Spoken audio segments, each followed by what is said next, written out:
Wednesday.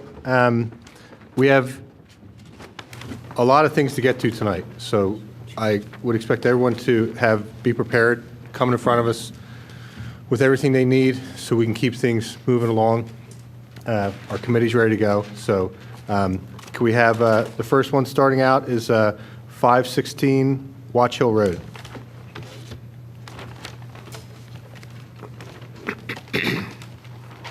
Good evening. Good evening. I'm Bob Wager. I'm the engineer on the project.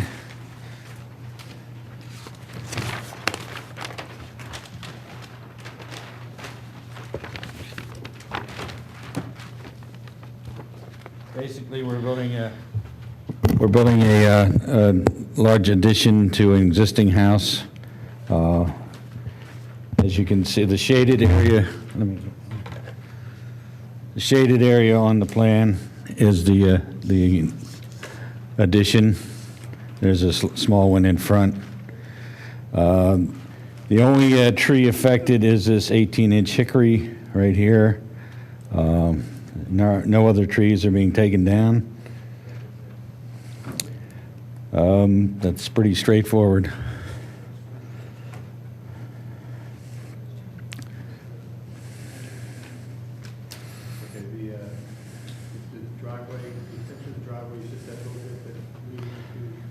Yeah, just this shaded area right here that says new paving.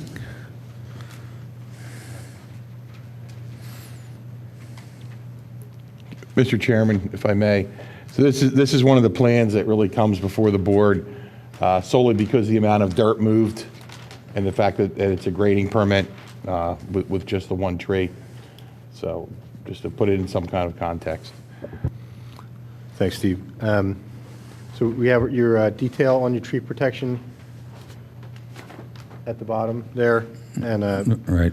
you have a little bit of tree protection to the rear corner. Yeah, this tree protection here to protect this tree and keep them from going over further into the backyard. Tree protection here. There's a dawn redwood right there that we wanted to protect. Some protection here. There's 12-inch crabapple, and that's about it. There's no construction going on in the front yard or along the driveway or back in the rear, so we didn't feel it was necessary to put tree protection there. Are you putting in a new walkway, or is that existing? No, existing walkway. The only thing that's going is that shaded front porch area. You think we should include those 3 cherry trees out front there in our tree protection? I don't see that there's going to be a lot of activity there, but we can do that. That's not a problem. That'd be great. All your utilities stay the same? Yeah. Nothing changes? No. Okay. Group, do we have a chance to take a look at it? Okay. Any comment? Anyone? Pretty straightforward. Jack, did you have a chance to take a look? Okay. Have a vote. All in favor? Aye. Aye. Go ahead. The project you. is approved. I might as well stay here. I'm the next one, too. You're next.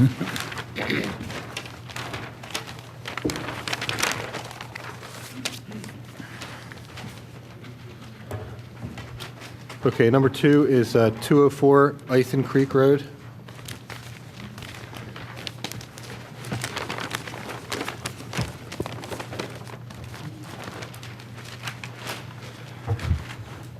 On this particular project, there is no existing structure on the property. The property is fairly wide open. 3 trees will be affected. One here. Let me get my glasses on so I can tell you what they have. A 3 by 16-inch ash here. A 6-inch clump apple tree there. 18-inch Norway maple here. Those are the only 3 trees that'll be affected. The rest of the lot is fairly open. There's some trees up along the road that will not be affected, and they're protected by stone walls that are already existing stone walls. So, and there is no real construction anywhere near the tree, any of the few trees that are in the rear of the property. This is all floodplain from here back, and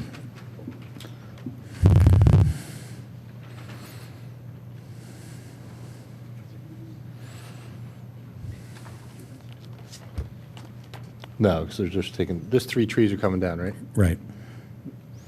And nothing, the biggest one here is an 18-inch maple, a 6-inch apple, and a 16-inch ash. Right. Is that it? What's the situation with the wall out by the street? With the, you have a 30-inch maple and a 28-inch maple to the east of the driveway? That's correct. They're already, those walls are already there. They've been there for quite some time. They're kind of, there's no grade change there. I don't know why the walls are there, just for decoration, I'm sure. Is there a curb on Ethan? Yes.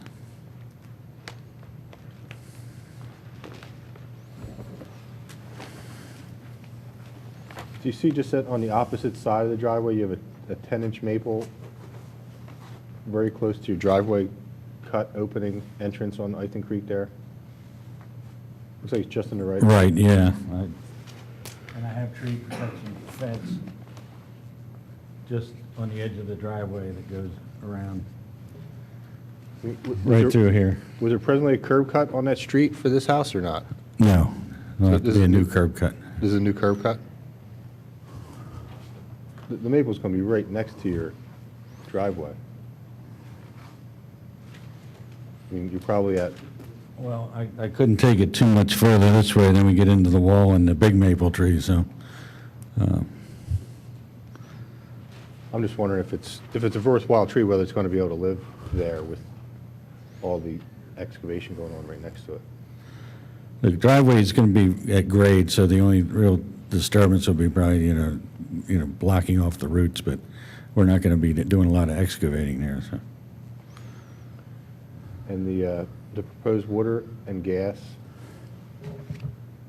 That's coming in on the other side of the driveway, between the driveway and that wall. is it a pretty substantial wall? Like, do you think it was on a footer, or it's just a kind of? It's a masonry wall, it's about 3 feet high. I'm assuming there's a footer there, but it's not that old. I mean, it's not like a 100-year-old wall. It was probably built 20 years ago, 25, I would imagine.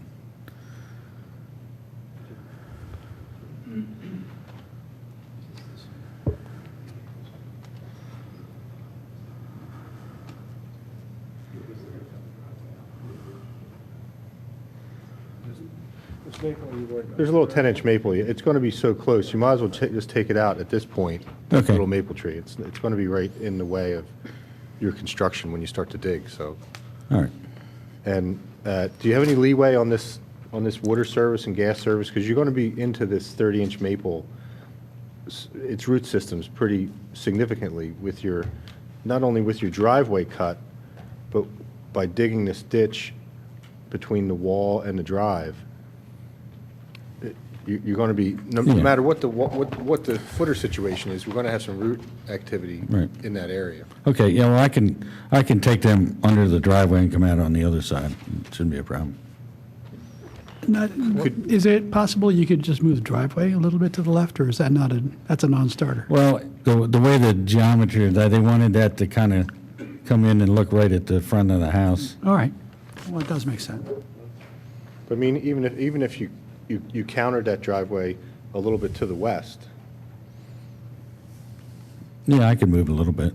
Yeah, take out that one maple and just. take out that one maple and use that space. I could slide it over. For your drive. All right. That would free up this 30-inch maple. And could you just point to where we would put those utilities then, where we could slide them into? Yeah, right underneath, you can go underneath the driveway? Yeah, that shouldn't be a problem. So that would keep everything away from that, and then we could tighten up that, we could give it a wider berth on our tree protection fence, Okay. and that way maybe we could just cut off that whole area for any egress from your driveway cut to that side of the property, so nobody would be able to get Okay. in or out of there. Yeah.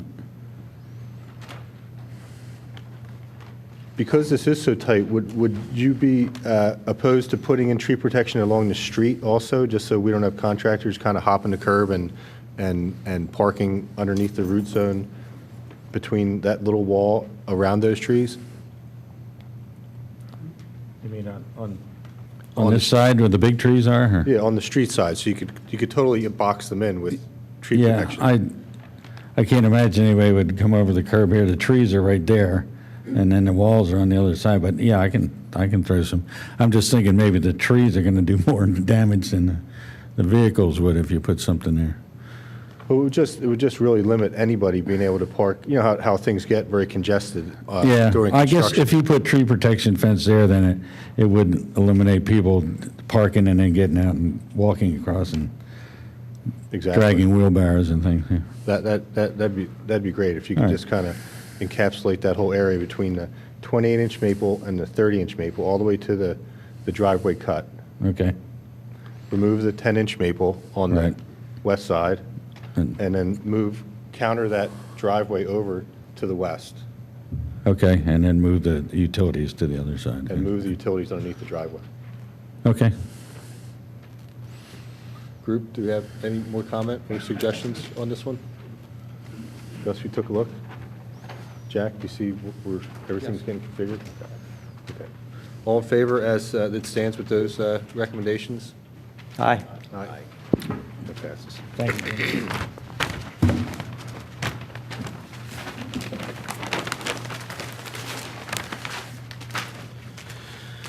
Okay, next up is 613 West Lancaster Avenue, final plan, demo existing restaurant, construction new.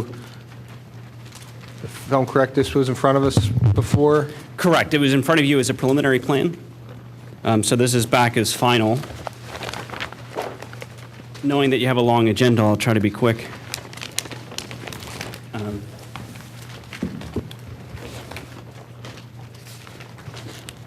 This was the existing conditions plan at 613. As you can see, almost the entire property is impervious coverage.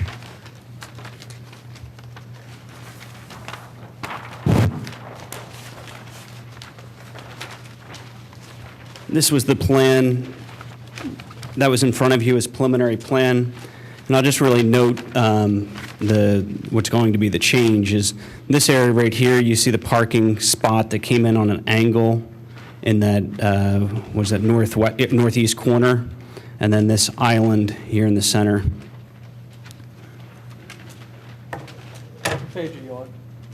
That was the previous application. I'm going to flip to page 6 of 7 of the current application. The only difference between this plan and the plan that you have in front of you is this one's colored, just to help present in front of the projector.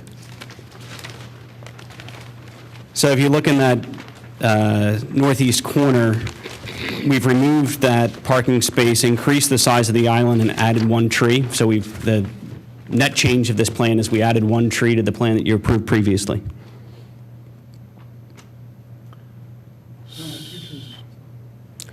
Right, we only had one before. Okay, so could you just refresh us with that original plan? We had approved, what was the original tree? There were some trees coming down originally? Yeah, there were 2 trees coming down originally, and we were planting, I believe it was 5 trees. Yes, they were planting 3 Russian olives and 2 cherry laurel trees. And the proposed plan is 4 of the olive trees. And we had approved the, You had approved the previous. We've really just added 1 tree since you approved it last time. okay, so you just eliminated that parking spot, added a rain garden, and added a tray? Correct. And that's all you Yeah, did? that's the only change. So everything else stayed the same? Correct. You did, if I remember correctly, you changed the shape of that island in the middle because. Correct. That was the one that I pointed out there. There was that island changed shape. It's about the same size that it was before. It just changed shape to help facilitate turning movements. I remember. Did we talk last time about the protection around the trees that are right on the edge of the asphalt, right behind the property? You know what I mean? We did. I wasn't here at the last meeting, but I do not believe you did. Do we care? These trees up here. It was mentioned, the neighbor's trees were mentioned, and it was brought up that you currently have macadam is up to the edge of the property line presently? Correct, correct. If you look at the existing conditions plan, the only thing we're really doing along that rear property line is, one is removing, in the area of the rain garden, removing the asphalt there. We're going to be providing a small infiltration area adjacent to that underneath the existing asphalt, and we're removing the asphalt around the, for the island in the middle of those parking spaces. I would just flipping to my E&S plan, and I just wanted to verify where the tree protection was there in the back. Yeah, there's tree protection on sheet 4. There's tree protection shown along that. You know, one is for the trees, but 2 is just because it is a property line there to make sure no contractors go over that property line. I just wanted to double check to make sure it was in the original note, Sue, of the previously approved plan, that we were concerned about the neighbor's tree. It would be to the east of this cutout, and that when the macadam gets pulled up, they were, we had made mention about the root system of that neighbor's tree, that they'd be careful when they pull it up with the backhoe, and if there's anything, cut the roots cleanly rather than rip them out. I think that's in that first approved plan notes. I just wanted to make sure. My only other question is, are you not tearing up any of the other macadam? For example, down where the dumpsters are going to be, is that going to be repaved? That will be repaved.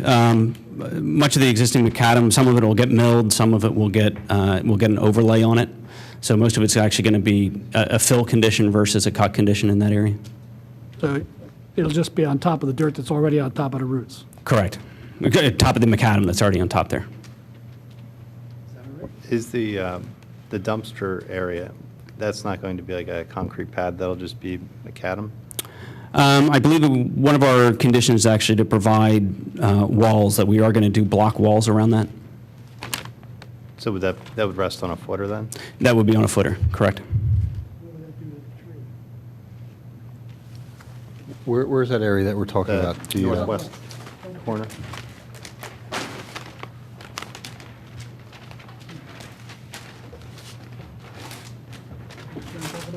Right. So, There's a tree area on the property line. Or am I misreading that? no, I think that we have an 8-inch tree. Correct, there's one nearby there. This is a very limited site with limited options. You know, we've done really the best we can. We provide a lot more green space, a lot more trees, a lot more stormwater than that's there now, and it's very, very constrained on this site.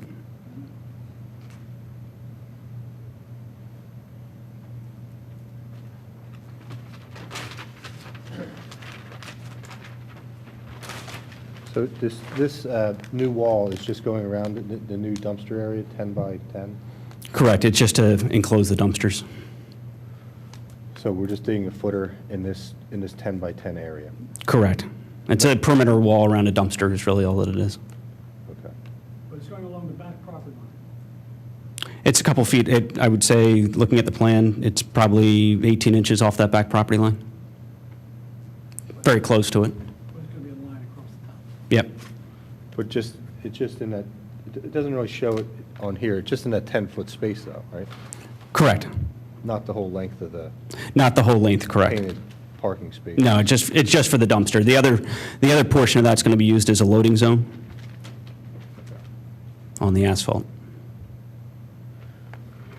Sue, could we put the same verbiage in along this wall cut? I think we just keep a general note for all along that rear property line, anywhere any roots are encountered, care shall be taken and be cut cleanly. Cut cleanly in those areas?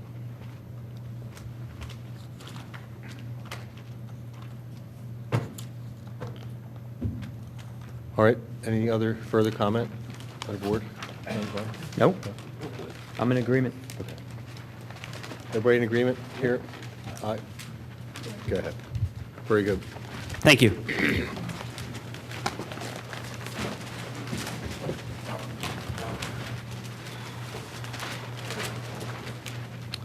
Next up is 610 King of Prussia Road, final plan.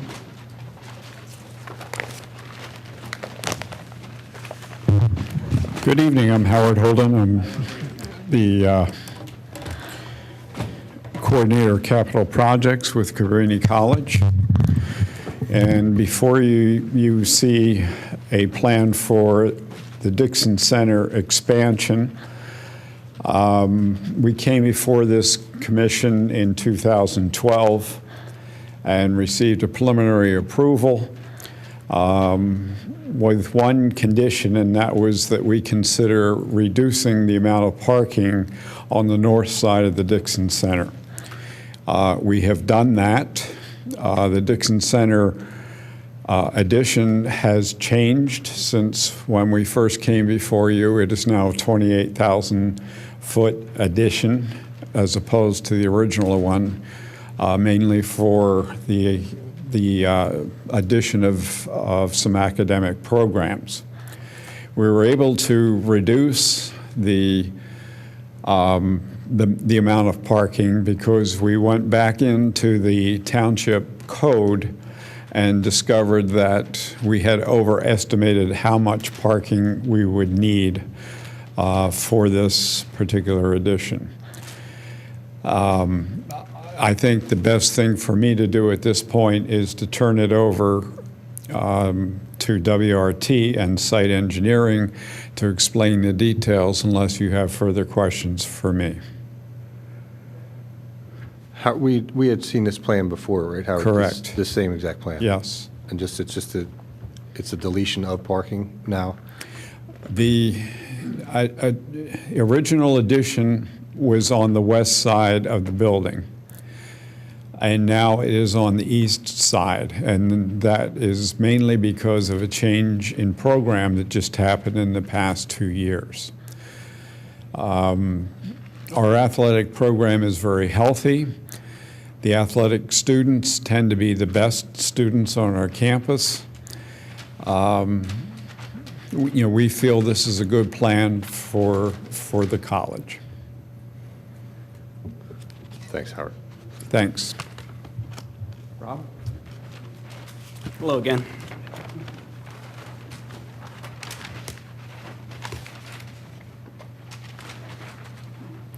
So as Howard mentioned, this is an evolution of the previously approved plan.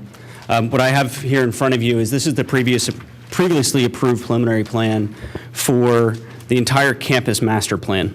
And so if you look, we had on the south side of campus, there was a parking structure.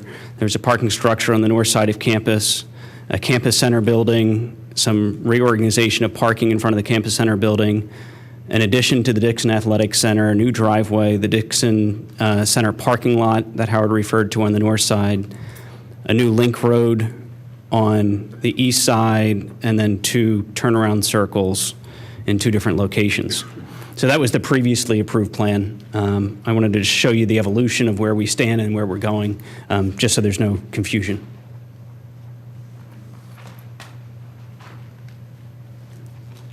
So this is the same plan that you saw previously. We still continue to show the south parking structure, the north parking structure, the campus center, the parking improvements in front of the campus center.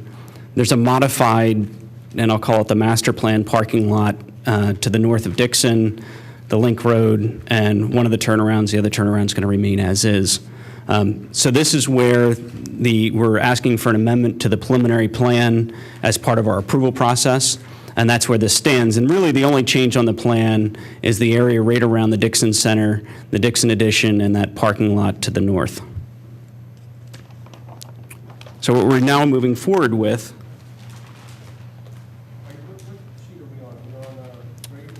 now we're going to be on 4. So sheet 4, this is the existing conditions plan of the Dixon Center. Just so I can focus in here, I remember this lot, I think the issue was there was like 60, 70 trees being removed from that. Previously, there were 95 being removed in that area. So I think we're going to get somewhere to the. Yeah. I just want to give a little bit of background, just so I know there's some new members, just so everybody can kind of see where everything is evolving to. Sure. So this is the existing Dixon Center. The previous plan actually had the addition on the west side of the building. As they went through, as many master plans do, when you get into further detail of the building, different items are identified of what is the best solution for the building.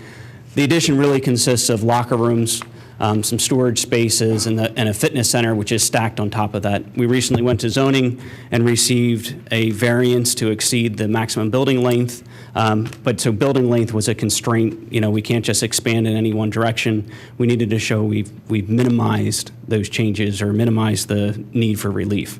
So we went through that process. We have the relief. The proposed plan, which is sheet 7.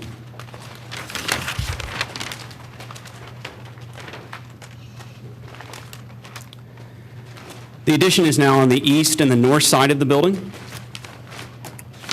We've also improved the pedestrian access way across the existing parking lot to enhance that experience of getting to the building. And by building this enhanced experience, we lost several parking spaces, and I think the total number was 16, lost several parking spaces in the parking lot that we have to replace. Knowing that when they construct this building, they're going to be accessing the primary area for access is going to be back through the west side of the building to the north, and accessing that way, it's going to have the least amount of interference with both existing trees, mature trees, and also the student population, because this will be happening while students are on campus. And so by repairing that construction scar with a parking lot, we've kind of tried to really minimize our area of disturbance and impact to the campus and the surrounding trees. Let's see here. So the next plan is a color-coded plan. And I should interject 1 minute here. I believe all of you received the report from Rockwell before you hired Rockwell as your township consultant. He was actually a consultant for Cabrini and had prepared an extensive study for the previous master plan, going through every tree, every area, identifying the health of the tree, the size of the tree. And we took an excerpt of that report to really make it specific to the Dixon Center area, so you didn't get the whole 150-page report of all of campus, but really tried to make it concise and easy to understand. It was highlighted. There were areas in it that we actually showed what trees were being removed in a simple list form, really just so to help identify trees that were being removed, what condition they were in, what size they were, and what replacements would be needed. We filed our application prior to the change in the shade tree ordinance. So technically, we would not have to comply with the new ordinance, but we have complied with the new ordinance as far as replacements go and everything else as we move forward. So we are doing that voluntarily as we move forward. So the plan, this is the tree removal plan, and I believe it was sheet 13. Yep, sheet 13.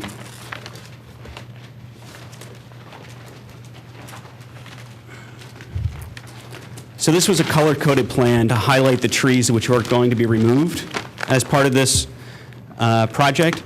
There are several trees that are really beyond our area of impact, but due to their condition, whether they were dead or declining, while we were there, we were going to do the required maintenance work on those trees. And you can see, for instance, the tree in the upper left, we could leave that tree and not touch it as part of this project. It's beyond our area, but it is a declining tree that needs to be taken down. So we've identified that as part of that, and we'll get the appropriate replacements when we go forward. So I'm going to summarize the number of trees that we're removing. We're removing 81 trees as part of this project. There's going to be 135 replacements. Of that 81, 6 were heritage trees. I believe 2 were in poor condition and 4 were in fair condition. But I'm going to turn it over to Carolyn, the landscape architect, and she can address more of the trees and what we were proposing to plant in replacement. Just before you go, Sure. Does the scope of our previously approved plan in the removal area, is that the same as we're looking at tonight? Or that has changed? That has changed. The previous plan actually did not come on the east side of the building at all. It was really just to the north and went further kind of north and east when we did that. And this plan wraps the building to really make the building function much better. And so there are different trees that are being removed as part of this project. So we have, the total is 85? 81. 81. With 135 replacement. And what was the prior plan? 95 with 128 replacement. I will note, and it's more a footnote before I turn it over to Carolyn, is one component of the project actually is going to be installing a cobble curb along the entrance driveway, and that's to enhance stormwater management. Right now they have erosion issues on both sides of that driveway, so we're actually going to put in a collection system to control that stormwater, curb the driveway with a cobble curb. We've actually located the stormwater pipe down the center of the driveway because, as you can imagine, the alley of trees going down that driveway is very important to Cabrini, and so we really want to try to minimize that impact, and so we've stayed dead center in that driveway. Okay.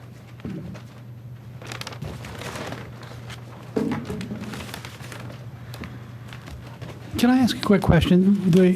Can you give me a basic outline on there of where the new parking piece that you're going to, you say that the parking you're going to do, which is going to, quote, eliminate the scar? Yes. So actually, if you look really closely, and I don't think it shows up there, it does a little bit. So this dashed line is the edge of the parking lot.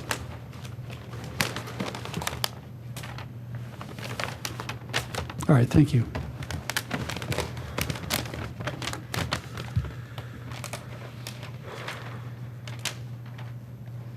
Hi, my name is Carolyn Campbell, and I'm the landscape architect on the project. I'm with WRT.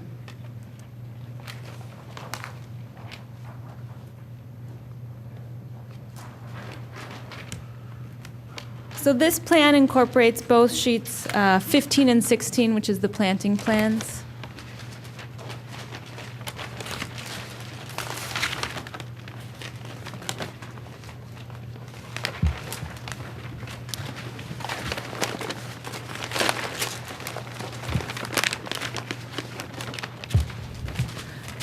As you can note on those two sheets, the canopy is already quite dense. So our replanting, we propose to plant in the understory around the existing, or the proposed parking area, to plant along the property lines for a buffer, and also to plant along the roadway an understory flowering tree. This is sheets 15 and 16. None of your trees are labeled on our plans. So there is a planting list associated with, on the planting detail sheet. Do you see the planting list? Yes. There's no correlation between the planting list and the plants. So the that list would coordinate with this. The tree, the list here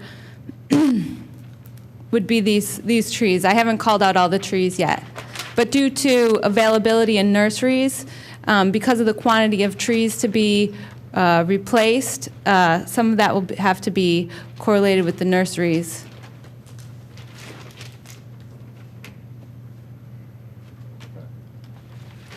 But this is an inclusive planting list. There wouldn't be anything outside of this list.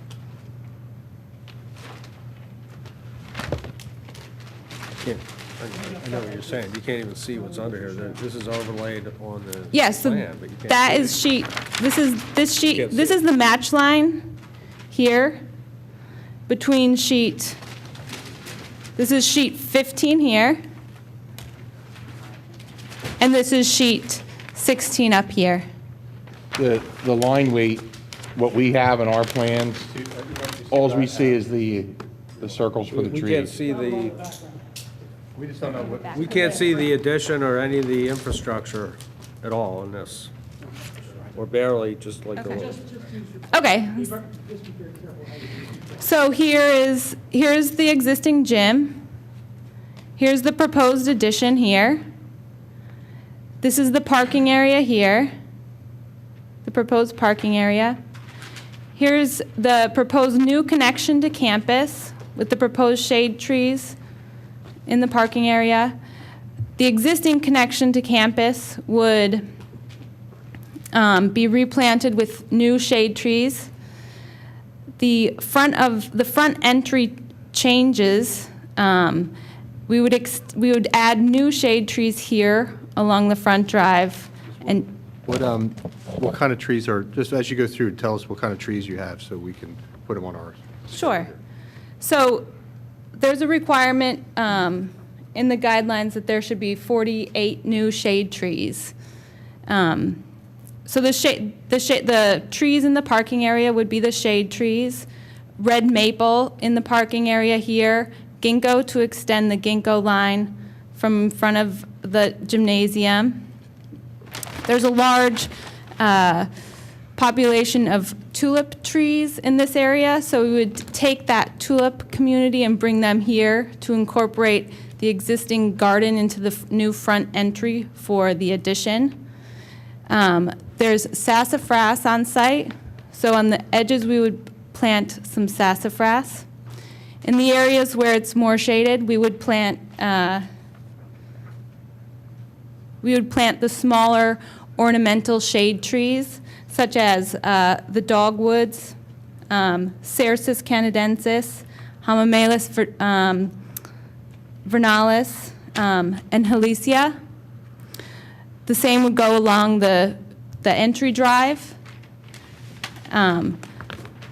We would plant a larger shade tree, one of the oaks, or possibly a variety of the oaks along the street to create a street edge, a street tree edge.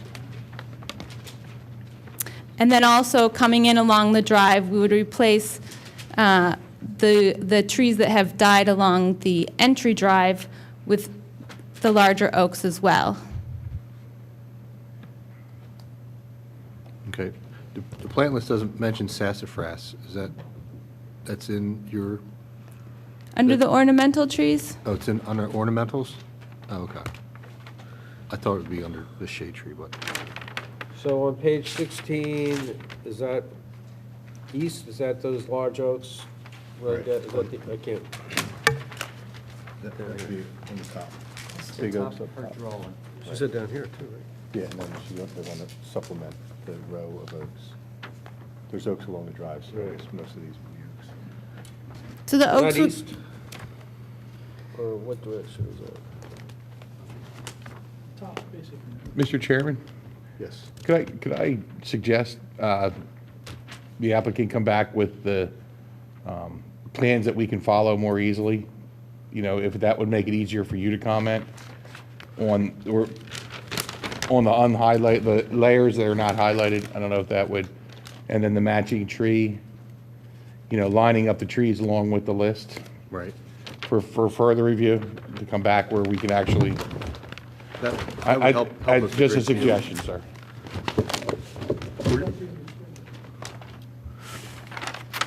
well, if you can comment on anything that you have before you tonight, that would be helpful too. What is your construction schedule? Where does this fit in the plan?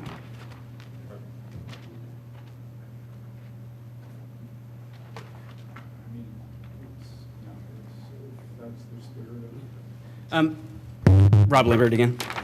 We are going, in front of the Planning Commission next week. Hopefully, everything goes well and we can move forward. The school would like to construct this as soon as possible. That being said, we'd be happy to come back. If we could possibly get I don't know if it's a partial recommendation or something along those lines, that we are following in the right spirit of what you intend and that we can provide more detail. Kind of echoing Carolyn's comment about some of the species and availability. You probably know more about that than I do. if we picked, species that you believe we'll be able to get, I have no problem, identifying specific ones, but if there's a concern of a particular species, either replacing that species or knowing that that one may be an open item moving forward, that we could have an alternate species maybe if something's not available. I understand your constraints on plant material right now, particularly after the winter that we had. A lot of plant material is unavailable right now, so you have to leave a little bit of an open palette in your selection process due to the fact that some plants are not available. So if you have alternates in mind, we'd like to see it also if you have some alternates along with the plants maybe that you can't get. To leave it open a little bit, maybe in the same line, a few different oaks. I guess you have those already. Well, yeah, and that was the spirit of this plant list, that this would be an inclusive plant list that would include any substitutes that we would use through the planting process. I don't see the quantities of the trees. Right. We don't. Right. Since individual species haven't been selected for each plant, there aren't individual quantities. It will be compliant with the replacement requirement. So we had approved a version of this plan prior in 2012, correct? Correct. And at that time, we were under our old shade tree ordinance. So due to these revisions, would that put us into the new shade tree ordinance, or are we still, because it's the same plan? That's what I mentioned before. Under the MPC, the Municipalities Planning Code, we should be under the old, but we volunteered to comply with the new. I remember you saying that. Yeah, John. Okay. I'm sorry, what'd you say, John? I'll meet with them on site to go over the species, get the actual quantities and actual species located. Okay. Yeah, it's because some of the placement, knowing that, and actually that'll be very helpful for us, knowing the exact location of some of the trees that are understory is going to vary, based on existing roots and everything else. So having someone like John direct us or help us out with those exact locations will be helpful. Yeah, I guess just conceptually for me, I like to see what trees are kind of going where, so I can grasp the project. It's a big project for us. Absolutely. And yeah. I commend on what you're doing, following our present ordinance is big. We're putting a lot of canopy back. So that is a great thing. And if, John, you have to follow up to go over the number of trees or availability of trees, as this proposed? WRC and then report back to you guys. And the projection out, the hard part about looking out, it may be the fall of 15 that they would get planted. So, you are looking out pretty far for some of the plantings to actually happen. I just want one cautionary note. A lot of plans now, we're getting in specific areas a mixture of different kinds of trees because of the problems we've had with it in the past with the elms, with the, that we're gonna have with the ash. That if you have just one kind of tree and not much diversity, if something hits, it's gonna wipe the whole area out. Yes, and that's the spirit of the list that is pulled together here. Right. Except that you are still clustering certain types of trees all together, so that's just so you know. Now, are you going to intermix the species of oaks where in the areas where you have clusters of oaks? Yes. Okay. Because different species are, of oaks. I don't think there's any problem with red maples, is there, Jim? No, Right now. they're a great tree. They have some. And then the other thing, you have clumps of tulip trees, right? Yeah, the tulip and sassafras are existing. That's the existing forest. So those would be added to supplement the existing forest. Right. Is our group comfortable voting on this as it is now? Do we understand the concept basically, and do they have questions about what trees are going where, or do they need more time to look at that plan that they have, or? Mr. Chairman, if I could recommend, if this commission so pleases, if it so pleases this commission to give them some type of approval, knowing that they're going to planning commission, but just from a procedural standpoint, we'll need a set of plans that we can work off of for inspections.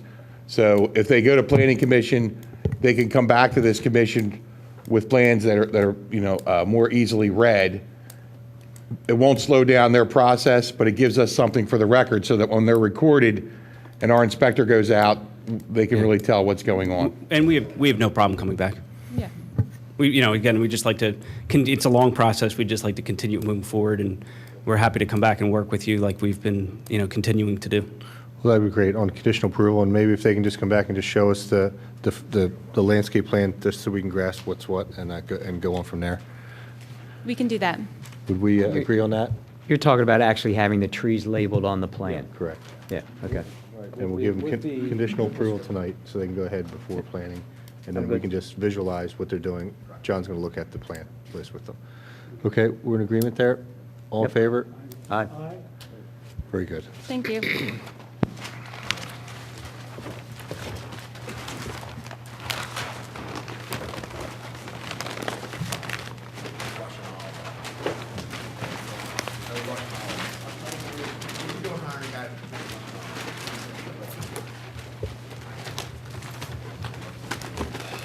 Okay. Next up is the Androsian subdivision preliminary plan. Thank you. I'm John Snyder. I'm the attorney representing the applicant. We were here a couple of months ago on a preliminary plan submission with you to walk through this site and some of the interesting particulars of this site, the fact that there is very little tree removal and a lot of the wooded areas are not even near areas of disturbance. So out of that, we walked away with the understanding that we wouldn't be surveying every tree on the property because most of them were nowhere near where we were developing.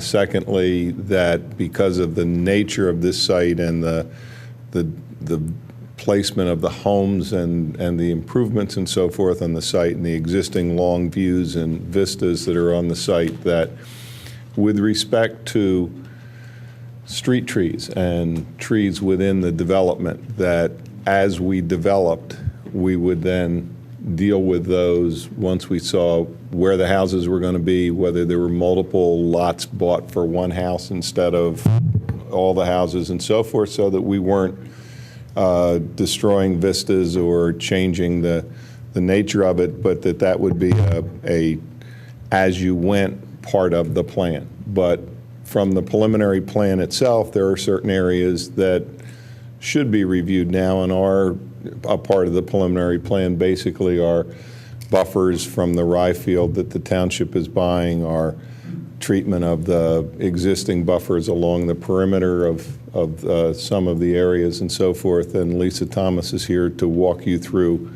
those parts of the plan. Dave Fiorello is here if we have any engineering issues. Good evening, Lisa Thomas from Glack & Thomas Panzak. What I have here is the overall plan. You all have the plans cut up into little pieces with match lines. So what I thought we could do is work on the overall plan, and then if we need to zoom in, I can put down each individual sheet, just so that we have a cohesive view of the site. So as John said, there are two important components. One was the rye field buffer, and then the buffering along Newtown Road. So let's start with the rye field. What we've done in thinking about this site is that the existing conditions of the woodlands are such that it's a predominantly deciduous, hugely predominantly deciduous woodlands. And our thought was that we wanted to recreate woodland on the site that looked similar to what's out there and to be in the spirit of that. So we're moving forward with what Ardrossan looks like and adding vegetation to respect the estate. We met with John on the site to discuss this, and in working with him, the idea came up as treating this more or less as I've labeled the plans a forest mitigation plan. So what we're looking at is providing a range of deciduous trees and a range of sizes, so that it's not all one size that goes in. So the three different sizes are 5-foot-high trees, 1.5-inch caliper trees, and 2.5-inch, I believe. I just want to check. The rye field is that up in that northeast corner there? West. Southwest. Yes, it is right in this area here. And this is the corner of Newtown Road and Darby Paoli Road, and this is the open field that's being preserved. So what we're providing is, excuse me, in that area is approximately 110 deciduous trees. And the types of trees are red maples, shagbark hickory, yellowwood, American beech, weeping beech, just a couple of those, sweet gum, tulip poplar, American sycamore, and swamp white oaks. And then, so they're all labeled on the plan. The plant list shows the sizes ranging from 5 foot to 2.5-inch caliper. And then there's a note at the bottom of the plant list that says that no more than 30% of each size would be used for the each type of tree. Yes, yeah. So there'd be the range. So that's what we're proposing for this area. And then the other 2 buffer areas, one along Newtown Road, we went out there and looked at the trees and flagged trees that were in poor condition and plugged holes with deciduous trees along Newtown Road, looking at the views, et cetera. So right along this edge of Newtown Road, the trees are 2 different types of holly. It's American and Ellie Stevens because of the shaded area that they're in. It's inside the wall, right? Yes, yes, because the wall runs right along the edge of the road. Yes. And then there's a private driveway along going north-south on the eastern side, and there's some openings in that forest canopy. So we've, in the same spirit of the reforestation, we've added similar trees, similar sizes. And then there's another small buffer area right here, and this is along a southern property line, and this is all white pines, and we've added white pines just to match, to block an opening. So that's a high-level summary of what's on the landscape plans in front of you tonight. The buffer area nearest the corner of Newtown and Darby Paoli, what is the elevation? Right when you drive by today, there's 2 fence lines that go through that area. Is this buffer somewhere in that current fence line? Could you describe how that will change versus what it looks like today? Do you mean a wood fence, or do you mean the wall? No, I'm talking about down by the rye field. Oh, I'm sorry, down here? Yes. Where's the current fence line? I'm trying to envision what this plan will look like versus the, with the topography. This plan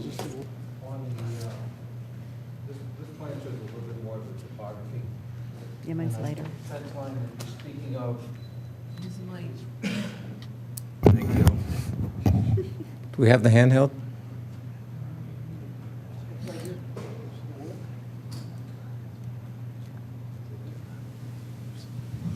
Thank you. There's an existing fence line that goes through the field, or are you talking about the fence line that parallels the roadway? There's 2 parallel fence lines. There's the lower rye field, then there seems to be some sort of corral between 2 fence lines, sort of at the crest of the hill, somewhere in that area. Yeah, well, there is, shown here, right about where my pointer is a wire fence line that sort of separates that. So if you look on Lisa's plan, it's pretty much in line with the edge of the tree row along Newtown Road. So right about, if you will, where I'm showing the pointer on the plan. Dave, it's basically following the contour of the crest of the hill there? Is that, am I seeing that that you're following that contour line In terms on the crest of the with the hill? road, we're actually paralleling the road, the driveway that's coming into the property. And We are pretty much running along the crest line there, yes. Off to one side or the other, but pretty much following that crest line through there, yes. what you'll also notice is that the majority of the trees are placed adjacent to the homes. And then where there's openings, there's less trees in terms of the development.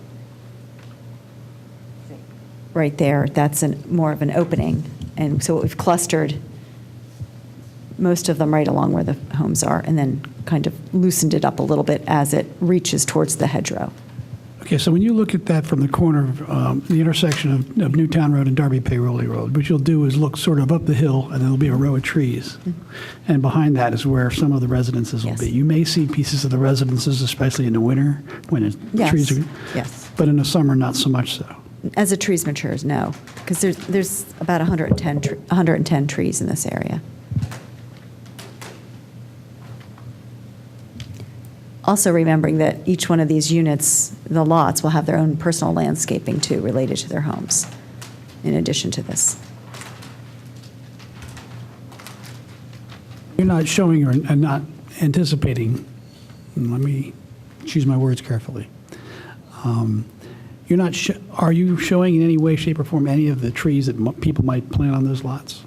Not at this time, because we don't know what type of house they're going to build. We don't know if they're going to buy one lot, two lots. We're not at that point. Okay. So theoretically, unlikely, but theoretically, it could just be basically all grass in the center areas, once you're on the east or the right-hand side of the tree line. These would be the houses and just grassy areas, unless they decide to plant trees. Is that true? Can you say that again, please? So I need to understand location. Right where your pointer is, and everything on the right-hand side of that tree line, there's no guarantee that trees would be planted there. They probably Where the homes would be. are, you mean? Yes. There's no guarantee. There's nothing today that we're telling you that it's being planted there, because we don't know if all the lots are going to be developed, what the size of the house is. I think it's a safe guess to say if a house goes in, there's significant amount of landscaping that's going to happen. That's fine. That's the homeowner's property, so they can pick to choose what they want to do. There's also going to be a homeowners association, because the way this plan is developed is that basically the rears of all of these houses have tremendous vistas. And so, and I'm going to use these three houses here as an example. The vista is down this valley. And so if this person decides to put an evergreen forest in this corner of his property, he takes away the vista of the adjoining property.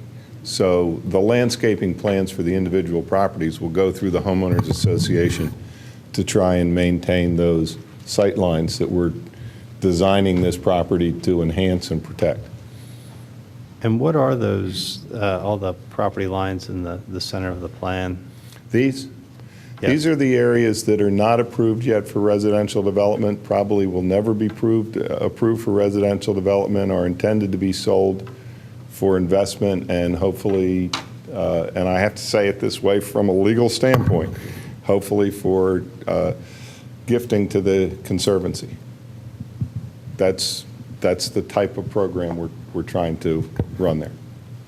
And although it's not your property, do you have any idea what the township intends to do with maintaining the rye field? Our understanding of what the township has told us so far is that they would like to see it in agriculture for some period of time. I presume there'll be probably some walkways and so forth in it. But one thing, when Lisa pointed out the thinness of the forest at this end, the top of the hill actually extends over toward the end of the fence line there. So this is actually down over the hill from the crest of the hill. So to make it as dense a forest when it wasn't going to be seen didn't seem to be as appropriate. If I recall from the last meeting, where the houses are being built now, there aren't really any trees in there. That's right? correct. Okay, to be taken out. There's a So, little bit of clearing. so Doug, so right we're, in here. you know, it's not like there's even a replacement that we would have to consider in those areas, because there's no trees in there. That's right, and in the buffers we're doing, we would be covering that replacement, probably a good bit of our street tree situation, and quite frankly, depending upon where houses go as we end up, we'll decide in conjunction with the township where street trees would be a good idea and where they might just be, for example, blocking vistas. You're just putting trees up in the middle of what was a beautiful vista. So that's why we talked to you before about doing it as a final step instead of a program first step.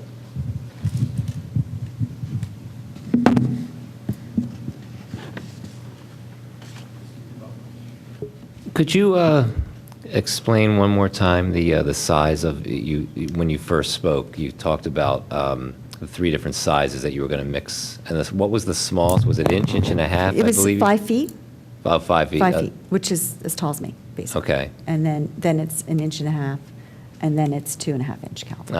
I ask about the smaller size caliper. I imagine there's deer in the Right, area. well, we'd have to go through protection Right. and put together some specifications for the maintenance, the type of tree tubes, all that type, we'll Right.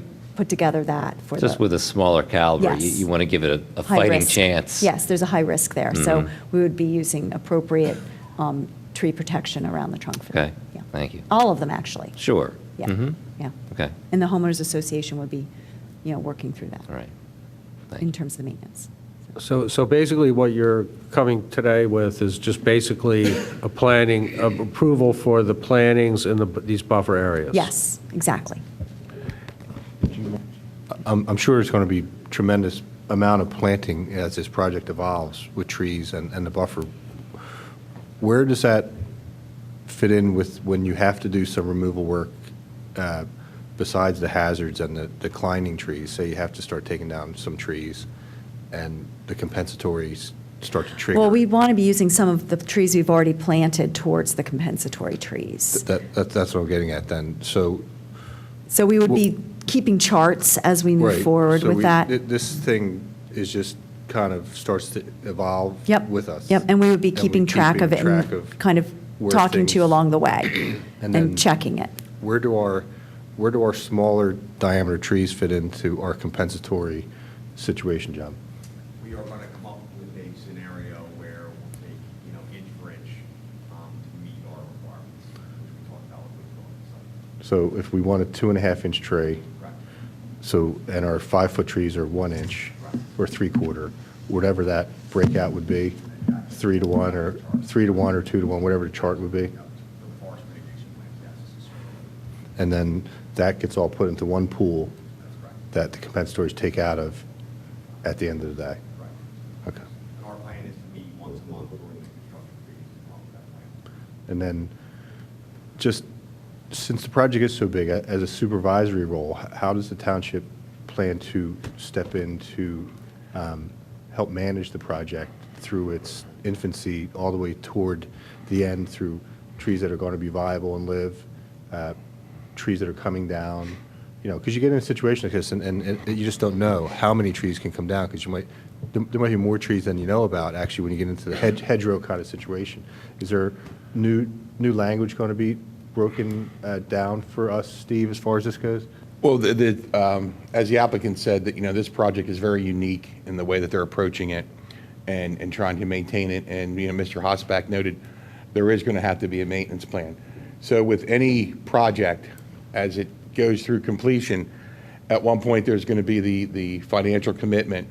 And part of that, aside from all the site work, which will get inspected by our engineering firm, on project of this magnitude, we'll bring in John Hosbach as an inspector for this project. So just like our site inspector might be out there for X days a month when site work is going on, John Hosbach will be out there when trees are getting planted and going through the trees. And this is all something that the applicant pays for, through their escrow. So there's a line for inspections, and we'll get with John Hosbach and determine, along with the applicant, how many hours we think we're going to need him out there. And then once the project's approved, moving forward, that HOA is going to need their forest plan, their forest management plan to move forward on that. Just like at 615 Newtown Road, like we're going out there with Janet Fleming, and we do an inspection every 2 weeks to find out if they're taking down more trees or not. Same, and we just report back. And that's on 5-weekly schedule. So you will specifically monitor all the removals? Absolutely. And then you'll be recording the removals? Absolutely. Okay. I think that's where we were a little confused, whether you were bringing any, Well, right now, this plan doesn't show removals, because there's no removals. right. Do you have a ballpark, though? I mean, I know a lot of it's fields, but has there been any estimate of how many trees may have to come down eventually? If you look at it, the wooded areas of the site are, we don't go through them even. We stay away from them. So you have a little bit of clearing up in here around these two houses. You have a potential of a little bit in the backyard of this house. And other than that, those are the only dwellings that are in wooded areas or have wooded areas close to the dwellings. The other 69 don't. So yes, there will be a tree that will come down because of disturbance along the driveway. Someplace will undoubtedly lose a tree or two and have to replace it. Or along the extension of this driveway. But as we see it now, I mean, we're talking about thinner, narrower than normal roads to protect the trees, winding them in there to try and maintain all of those trees. So our goal is to not take down trees. But has there been an estimate of how many may come down? That's the question. No, there hasn't. 50, No, there 20? hasn't. I have no idea how many there are in this portion of this site here. It can't be many. So we will be back for the lots because we'll have to do the grading permits for each lot. And what we're talking about, the tree removal will occur on the lots. So as each lot gets developed, we'll be back with the number of trees being removed. So you will get to see that. And this project, again, is somewhat unique. If you look back to some of our previous projects, where when the applicant came in for subdivision and land development through that process and to this commission, it was noted on the plan, all these trees that were come down, because it was a wooded lot. If you were to walk this project, it's all pasture and meadow, except for a few spots. So the applicant's absolutely right. Your second bite of the apple will be as each individual lot comes in. For the grading permit, and they have to move so much dirt, it comes back to this commission, and that's where you look at what's coming down, if compensatory plantings are needed, and also you get to look at the landscape plan on the other lots. Actually, the second bite of the apple is the final plan. Yeah. So there's 3 bites. So in these buffer areas, there's no trees in there right now? In the rye field, right here, there are no trees. There are no trees. What about? In this area, there's You're filling in. existing canopy trees Right. along Newtown Road, and we're infilling with some evergreen trees to provide screening. We're taking down the dead and hazardous ones, and we've actually identified those already in the field. But they won't come down until, So those would be removed? And we do have, we're bringing this roadway in, so there are a couple coming down, and they will, as we They'll be get. documented at They will final. be documented at final plan. because we're at preliminary. How's that work, John, filling in the deciduous with the evergreens? Aren't there problems with that sometimes? Absolutely not. No. You know, for clarity, I can send an email out after our meeting. Yeah. The intent and the conclusion after our meeting with Steve was they're going to manage the urban forest that surrounds the perimeter. Right. And then they're going to propound on that by putting in these buffers throughout the rye fields. Okay, the overall intent for clarity is just to keep managing and expanding on the forest canopy that we have existing. Right now, as we speak, those trees that we're putting in, or those calipers, are not required. Okay? We asked them at our meetings to start adding in and putting in some of those trees. Right now, Lisa's going to go through, she's going to provide a list as per our meeting of the hazard trees. I'm going to go out and inspect and make sure they are a hazard. They'll have to fill out the permit just like everybody else does, and then we'll either grant or deny it, and then at that time, we'll look at calculations for replanting. And we actually asked for some conifers in there, knowing that necessarily went against the grain a little bit, because when these trees are young and of minimal diameter, there was a little concern as to, in the wintertime, what kind of buffer there would be. So we requested the applicant, knowing what they're trying to accomplish, to accommodate us a little bit and put a few of them in, specifically on the upper left corner buffer. It's For the- hard to grasp because, you know, they're managing backwards here, which is unique and a good thing, as I put in the email, is they're getting the forest healthy, leaving a lot of the decay, leaving a lot of wildlife snags, so we don't lose that intent for wildlife. And then they're going to start working backwards when they start selling the homes. each person will have to come in, and then we can talk about removals at that point. What do we need to vote on for this plan tonight? Is this just a courtesy presentation, or? The buffers. We're approving the buffers. There's a special planning commission meeting that's going to be held in June for this plan because of the magnitude of it. So it would be great to go in with a recommendation of one way or the other from this commission to planning commission. Okay. So does everyone have a good idea about what we're looking at here? And Seems to me the buffers are all plus, they're adding trees. Right. And they're adding a lot of diversity up there, and it's a plus as far as I don't see any, they're not removing any trees, they're just adding trees. Right. The only question I have is whether we will box ourselves in the future in terms of counting them as replacement trees. And how we might want to just take a minute and pause and say, well, can we do that? I mean, can we count them as replacement trees against, let's say, the trees that are being removed in the properties that are going to be owned by other people? Something at that point, because I assume I think I did hear you say that you want these buffer trees to be put toward the replacement trees. And the street trees, right, because of the uniqueness. Sure, the street trees, yeah. Yeah, and because of the uniqueness, and we're kind of pre-planting. So I don't know. And they'll if we- actually be getting bigger as the houses are being Right. built, so that's a plus, I think.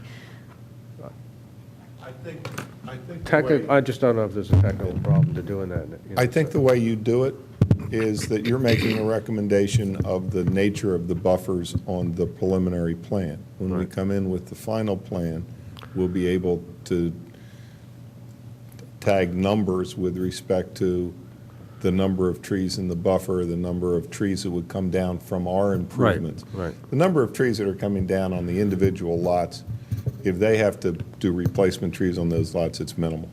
I mean, I don't think we get hung up over that issue, and quite frankly, if they can't find a place to plant them on the lot and want to plant another tree in the buffer, nobody's going to object to that. So I think it's just a matter today of you generally approving the nature of the buffers, and then the final plan will be the count of the trees and how they deal with replacements and street trees and so forth.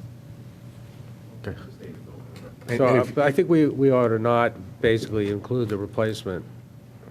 Say preliminarily that we're going to include these in the replacement. We should look at that They're later. putting in new trees.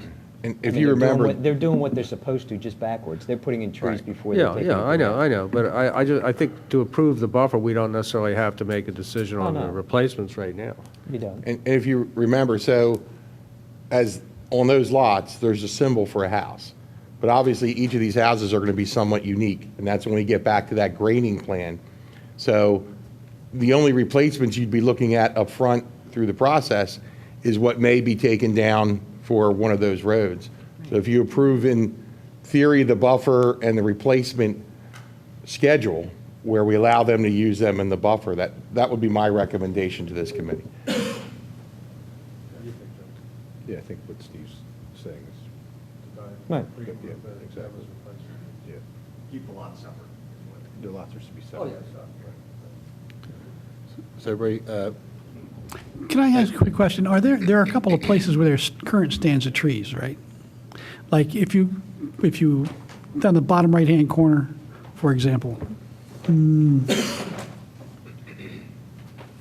I have in front of me one of the sheets from the preliminary plan, and pretty much, as shown on this plan, I'm not sure how well it comes up, but the area's in green. There's an area down at the southeast corner along the southern border in the center of the site in front of the mansion. All these green areas are currently wooded. All right. They are currently wooded areas. And then there is no plan to take them down in any major? No. Okay. So it's not like there are 25 trees on this piece of property, or like 300 or 400, is that right? There are probably thousands of trees on the property. All right, well, a goodly number. And one last thing for you on that. If you will notice, when we talked about what these areas are and how they are actually not restricted against future development if it's approved on them, you will notice that the areas that are treed are not in them.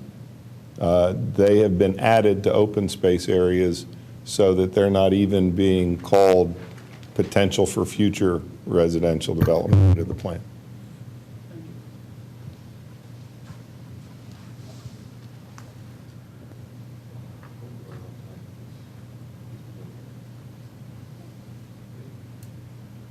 So, all in favor of this? Aye.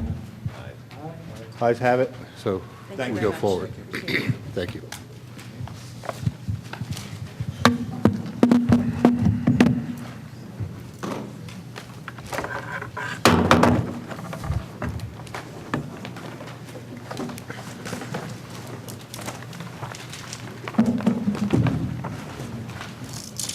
Okay, we continue here. We have 695 Clyde Road. Ethan Elementary.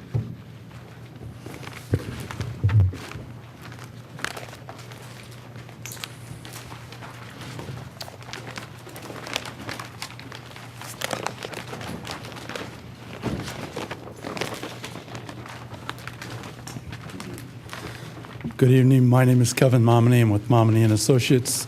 I'm in here on behalf of the Radnor School District. The plan in front of you is for Ethan Elementary School. What's proposed is a 2,000 square foot addition that consists of a couple of classrooms that's shown here in a yellow color. There's an existing walkway that's going to be replaced and a new walkway that will connect up to it. There is a stormwater management system with some piping that extends from the building. There is one tree that is proposed to be removed. It's a 25-inch maple, and it's in good health. And it's very close to the building, so it needs to be removed. There is a large 40-inch maple that's in good health, which is near the building, but we're going to try to preserve that. I'm looking at sheet 5.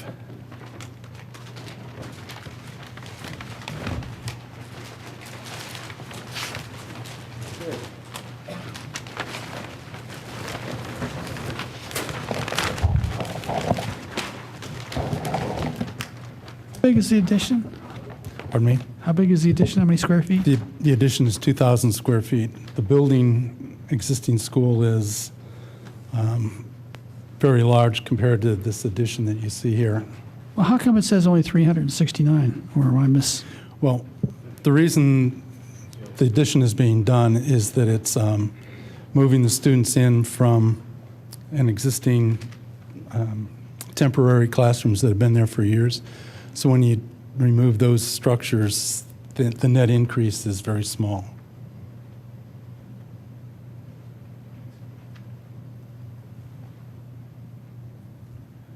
So let's go over our 40-inch maple. Existing, currently, we have a wall of some sort. That's an existing wall, yes. So we have a retaining wall to the, I guess, is it to the south? It's this, yes, north is at the top, so that's on the south side of that tree. And then, is that other line that kind of is gray and directly goes under its drip line, is that another wall, or is that to the north side? Going right through the tree, canopy there, right? Yeah. This Gray line, double gray. this line here, that's a contour line. There's no proposed wall. There's very little grading that will occur on that side of the tree, on the north side. There's another gray line, not the contour line. There's a double gray line. That looks like the old building. Is that the old building? That's a playground Oh, up there. there was a playground that was in that location. Oh, just the outline of the old playground? Yeah, there might be railroad ties around it or something like that. Right, so you can I think see that a that's little what bit that better is. on the next sheet, which is sheet 6, which is the erosion and sediment control plan.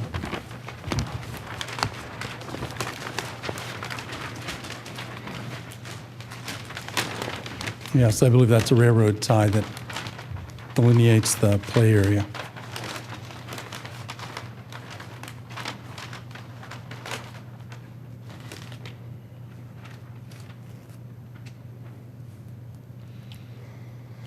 And on this plan, we're showing tree protection around the trees to be preserved.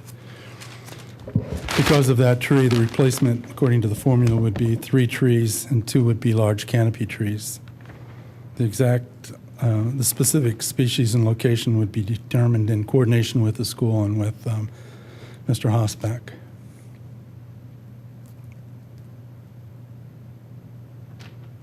Going back to the 40-inch maple, that, the double gray line that cuts in under the canopy, that's railroad ties? Yes. Is it an elevated wall or is it just, No, it's just a border. It's railroad ties that are sitting on the ground. is it possible then to just make the tree protection a circle instead of the odd shape that it's now because of a railroad tie? Yes, that's possible. Okay.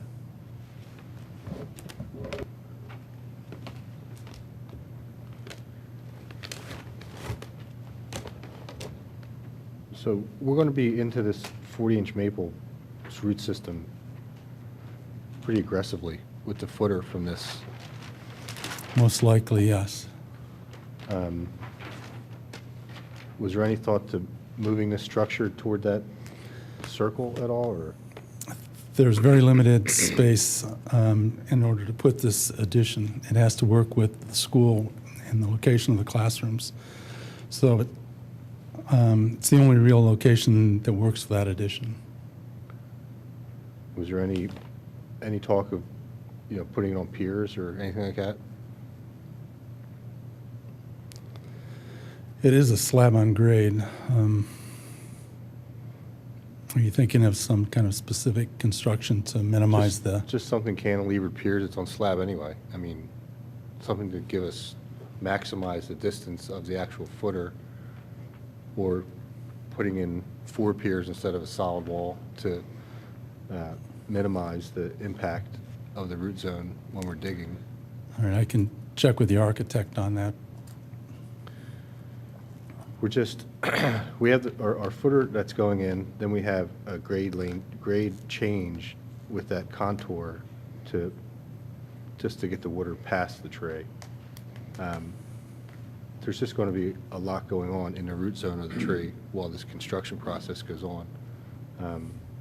The likelihood of it surviving well, John, do you have some thoughts on this, on the likelihood of this tree that close to that? I'd like to go out and actually just look at the condition of the tree. Look Yeah. at it for you. The school would really like to save that tree. Let's take a look at the tree before I'll go out and inspect it, make sure there's not anything okay, before we put all the energy and effort in. Well, on the flip side, if they really want to save it, what is their proposal to save it? The likelihood is very minimal. What have they come to us saying that they want to do to preserve it? Do you know what I mean? The steps taken, what have they, how did their arborist guide them through this process, construction process, to ensure that what they proposed is going to help save the tree? They can always say they want to save it. But the difference in wanting and doing are 2 different things. So with this as it stands, it's going to have serious impact on the tree. And maybe if they want to go back and have an arborist develop a plan for them that might help them ensure, the future of that tree. And with their architect, if there's some modifications in the digging process that might, it happens all the time, and we work all the time around trees where they want to save them. So, if it's feasible in their budget and they want to, it can be done. It's the budget. Right. So, I'd like John to go out and assess the condition of the tree. And if the board agrees, maybe come back to us with the modified version of a plan that would set better with us as far as what they are going to do to make their words mean something as far as how they want to save it, you know. All right, I'll check with the architect to see if there's some design thing they can do with the foundation to minimize the disturbance to the roots. And if there's any movement on that, on that grade line at all, it's a tough spot there to build what you want to build and to save that tree. Well, the grade line really doesn't do much. This is the same contour that runs right through, so it's only a slight movement. We have to show the contour line, but I don't believe it's more than a few inches. What is the distance from the trunk of the tree to the building itself? It looks like about 10 to 15 feet. So we digged a footer. We have over dig of 2 to 3 feet. So we're about 5 feet from the trunk of a 40-inch tree. John, what's the number that we're looking at as far as under digging a tree? 1.5 feet for every inch. Okay, so given this inch of this tree, where are we going to be on this under dig? About 65 feet out is where that's where the minimal disturbance should be. And as far as structurally, 3 times the diameter? Correct.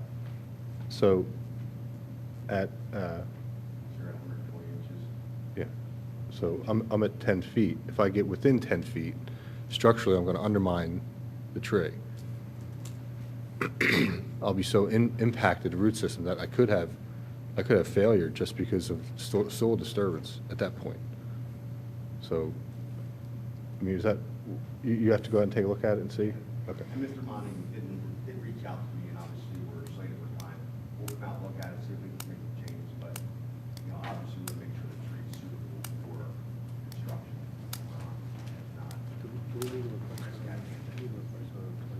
Okay, that's Yeah, fair. he mentioned that. Yeah. Yeah. So would it be fair for John to go out to look at the tree and Mr. Mommy to come back with that revised plan to us at the next meeting? Yes. I appreciate it. Can you educate me a little bit? If we were to just, I'm an engineer, I'm not an expert in trees. If you were to put like a 1-foot pier down through the middle of the tree root, would that have the same kind of effect? I mean, I don't know. Well, the idea is you're minimizing the exposure to roots, so you are going to encounter roots, but you won't encounter all the roots.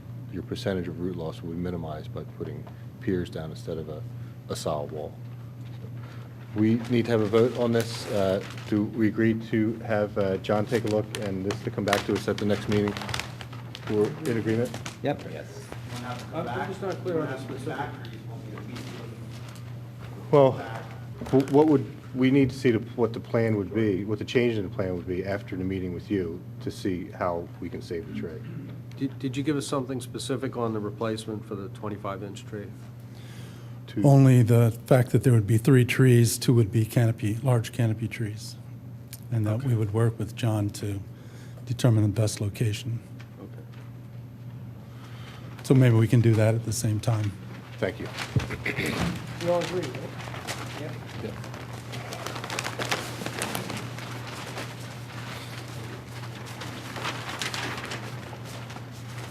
We have 651 West Wayne Avenue, Wayne Elementary.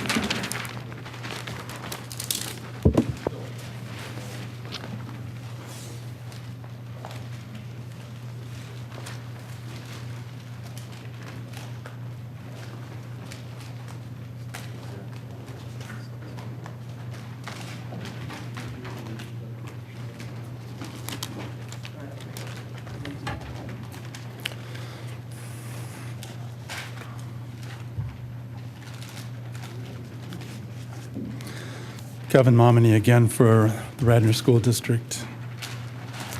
This project is the Wayne Elementary School. This cross-shaped building in the middle of the plan is the existing school building. And on the southeast corner, in yellow color, is the proposed addition. This addition is approximately 7,200 square feet.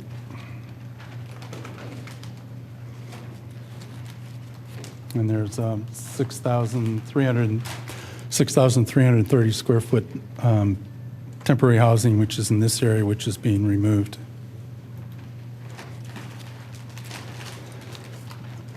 The building directly impacts 7 trees. There are 2 that would be within this courtyard, and the rest are either very close or underneath the trees. There's 1 19-inch pine, 2 24-inch pines, 1 25-inch cherry, 1 26-inch pine, 1 27-inch pine, and 1 31-inch oak, which is circled here.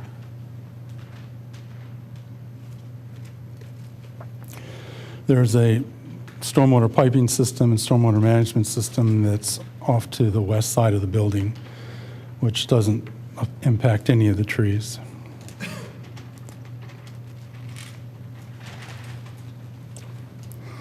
That's sheet 5 that we're looking at.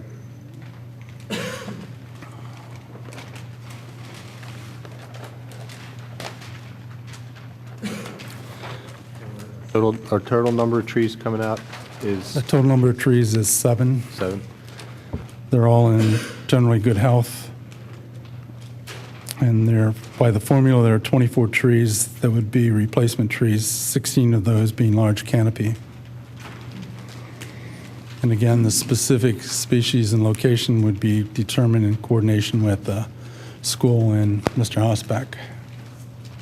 In the replacement plan for this, are you going to replace the, I assume it was a cherry up in the, it's not pertinent to this disturbance site, but in the, I guess it's the car line loop, there's a cherry that came out, and I guess it would, the addition of 1 would complete, I think it's a circle of 7.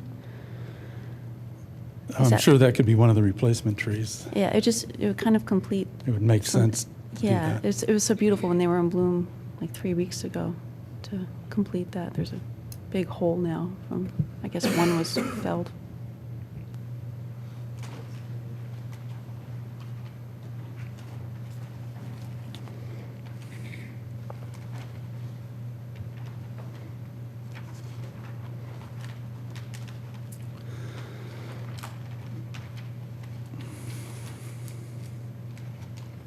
Kevin, are you showing your construction access to this? Or your sewer stockpile? The construction access shows on sheet 6. Sheet 6. It comes off the existing driveway, comes around the base of this hill, across the existing paved play area, and down around the bottom southwest corner of the project area.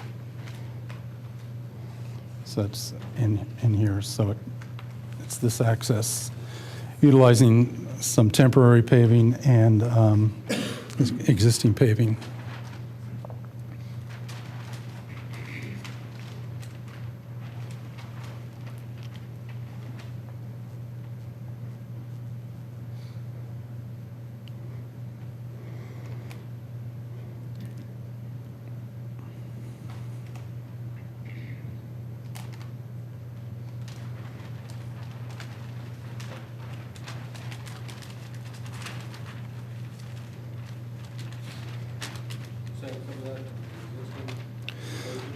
There's an existing paved play area, which is over on the left side of the plan.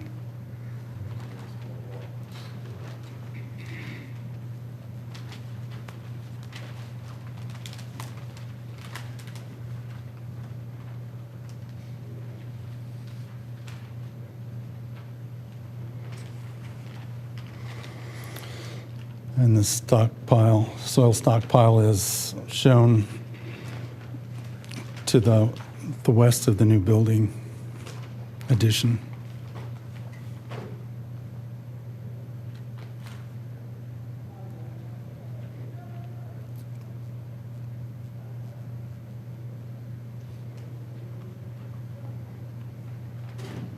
This is, the actual access is going to come all the way around the building, across the top and around, is that correct? Or am I misunderstanding? It'll follow this path around the west end of the building. There's an existing large hill that's shown as shaded here. Yeah. And there's a large asphalt paved play area. And there's an existing walkway here, so that'll be expanded slightly to allow for construction vehicles. We'll utilize the paved area and come around the end and back up towards the new addition. Now, the addition's going on the edge of, that's currently an auditorium gym, right?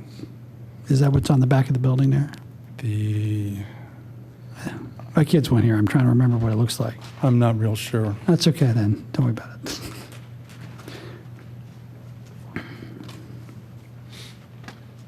Kevin, we have that on the east side there, a pretty significant swale to channel that water toward your Sorry about that this. box there. Along here, yes. Do you feel you're going to be into that 29-inch cherry significantly, or that 26-inch cherry along that line of trees there with that grading? Again, the grading is very minimal. You can see the existing contour line, so Right. it's actually could have been tied into the contour line without extending it there, but it's shown to be more pronounced that way.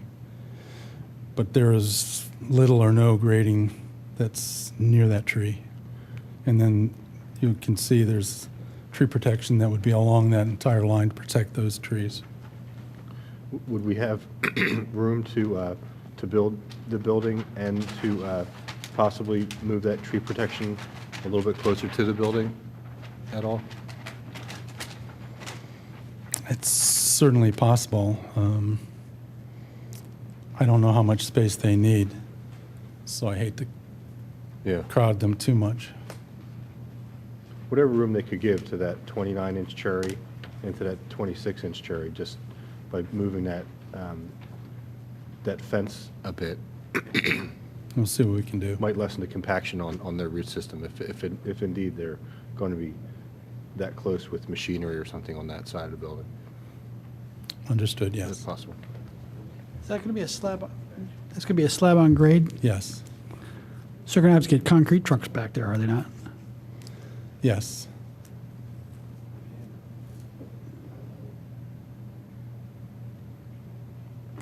You're going to do the was it the water dish? What are the water thing behind it? Or the water underground? That thing. Stormwater management system is shown right here, yes. You're going to do that afterwards, right? You're going to do that after you pour the concrete, or the trucks will crush it, right? It's not in the travel path, but yes, it would be done as part of the permanent system. Because of the amount of impervious that's being removed, there really isn't any need for a temporary stormwater management system other than the silt fence and tree protection. I guess I'm thinking the trucks are bigger than they are. But they're going to be really heavy. But they're going to be far enough away from the tree roots. All right.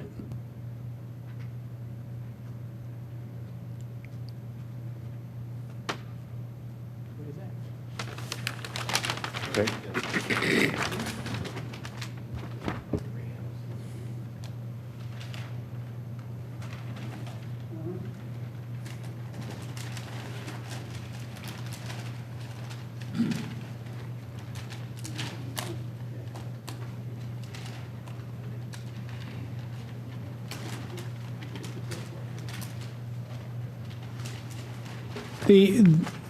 The actual truck route is going to be at the bottom of that swale behind the new petition. Is that right?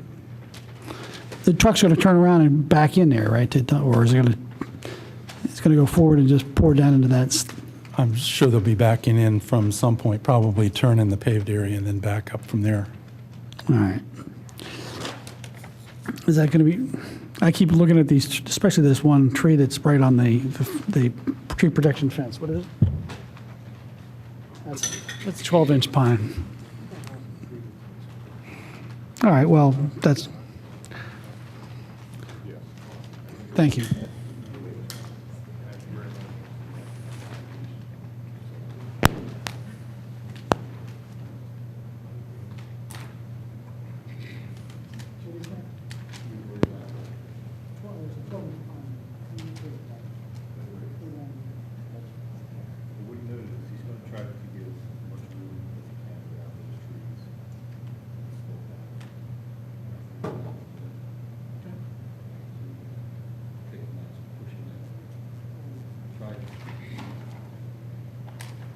Trying to push that tree protection fence a little bit closer to the actual foundation work to give it a little bit more room.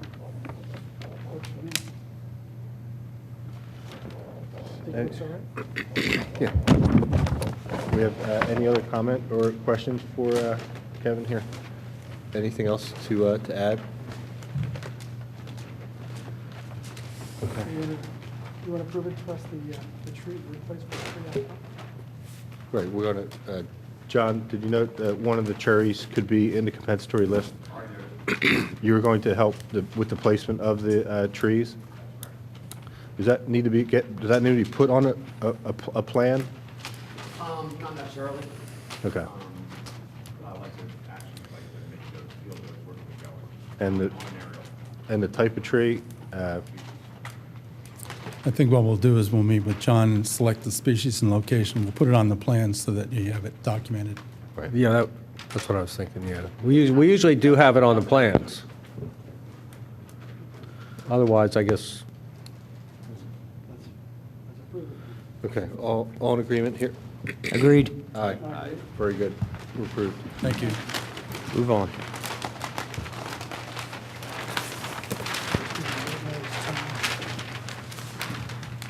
Okay, we have, next up is 427 Darby Paoli Swimming Pool.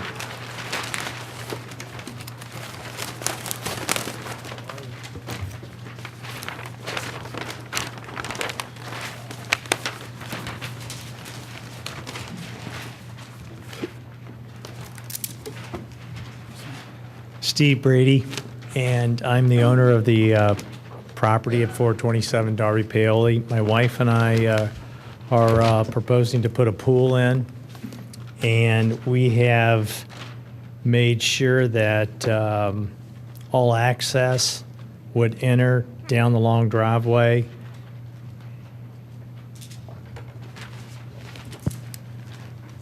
You know, coming down off of Darby Paoli Road, down the driveway, up, and we would start the construction entrance would be right here. No truck would be ever on the property. Just the digger or whatever they're going to use to would just go across this area to dig, and no dirt is ever going to leave the property either. That is coming out of there. The pool size, everything that we're trying to do is a little smaller than usual, staying under the township requirements for, you know, dirt coming out of the hole and patio being put in to avoid stormwater management. Pretty, I don't know if there's any other questions you have, but it's pretty, there's not any trees really.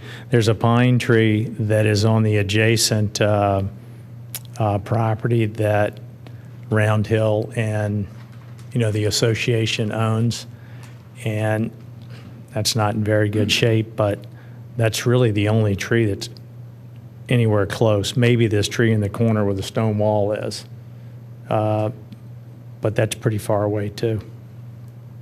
Silt fence right here. There's this stone wall is about a 4-foot stone wall that's on the other side, but we're not going anywhere near there. A lot of times people come down the driveway, they'll go across this area and into the field out there to do maintenance work or something, but that's only if I let them. So we're not even going to access that area at all in doing this project.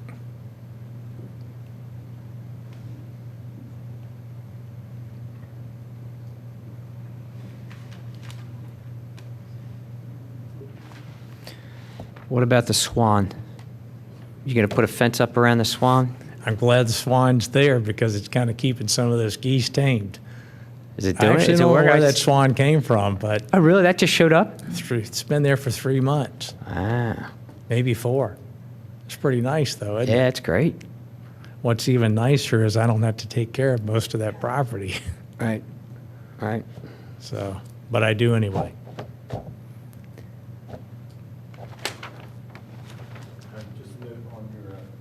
on your tree protection fence, do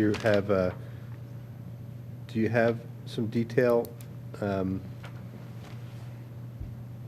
You have a little bit, you have some tree protection fence noted on the backside for the cherry trees. I'm just assuming that the TP, tree protection. You mean for, The cherries by the wall there. well, these are, this cherry, this cherry, and this cherry are so far away from any digging. The only possible protection would be this cherry tree right here, and it's in the very corner of this wall. And there's a silt fence, put here. And from here, this cherry tree to there is probably, God, it's gotta be,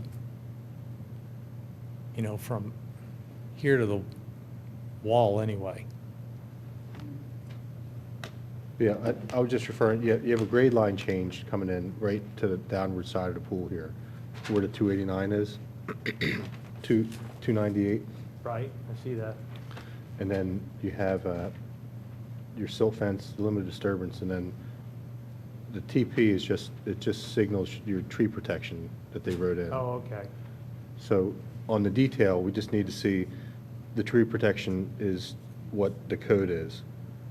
So in our ordinance, it is 6-foot high cyclone fence. All the way around this particular tree? Right, just where your note is TP, that's a signal for tree protection. Okay.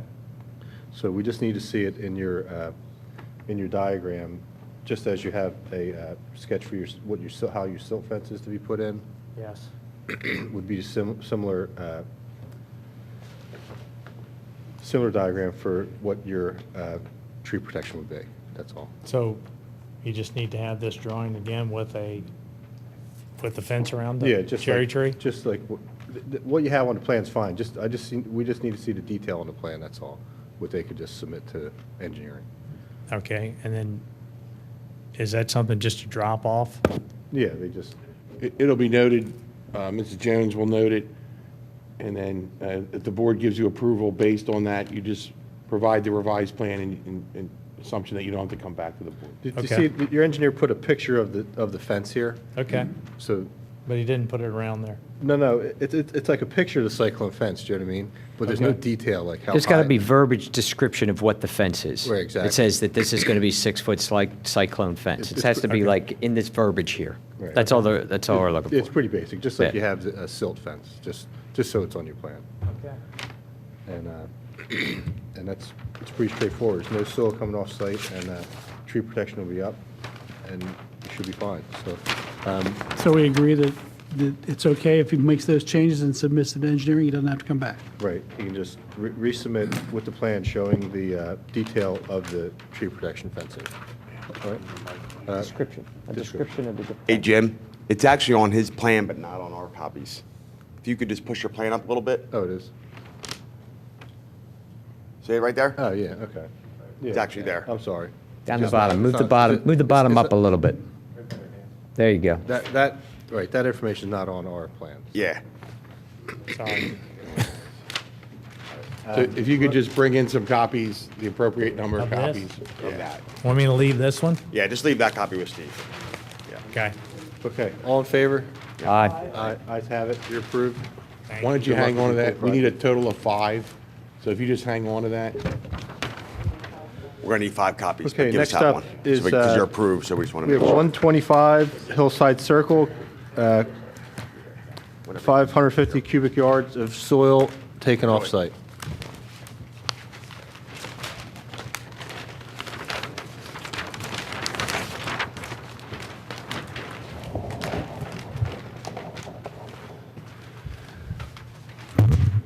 Good evening, T.R. Moser, the applicant and builder for the single-family dwelling at the cul-de-sac of Hillside Circle.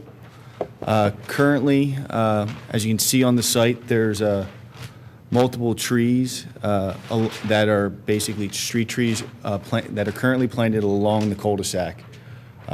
We are looking to remove 2 of those trees After looking at, the building envelope that we're working with and the, where the other current trees are, we feel that the best way of building on this site is coming with a front entry garage and removing just 2 trees here.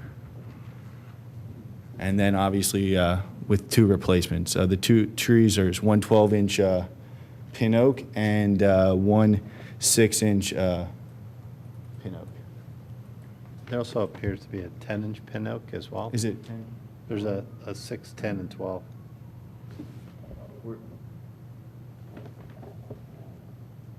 On our plan, right in between the 6 and the 12, at the break in that line. Right here? No, it's, I think it stays. Right that's in the, between them.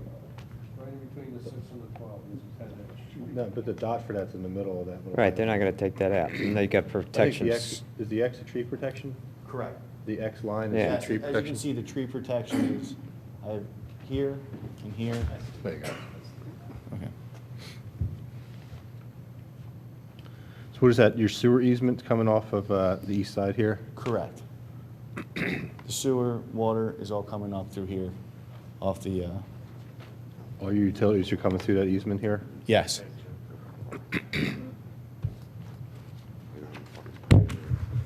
Is there a house here presently or not? No, there's not. And your electric's coming in and your Correct, water? through the side here, just to give you proximity of where we're located. To the left of the lot is the off-ramp of the Blue Route. So you have the sound wall, which is right along here, and Lancaster Avenue is along here, and then the high school is directly across the street. Did we look at this, or you have another property on this I have street too, 3 right? properties. 3 on this one? Yes. Okay, because we've looked at another one for you, Correct, right? we looked at 2 others, yeah. Oh, 2 other, okay. Back in How'd you make out October. with the other ones? One is currently having the HVAC, and we just dug the basement today.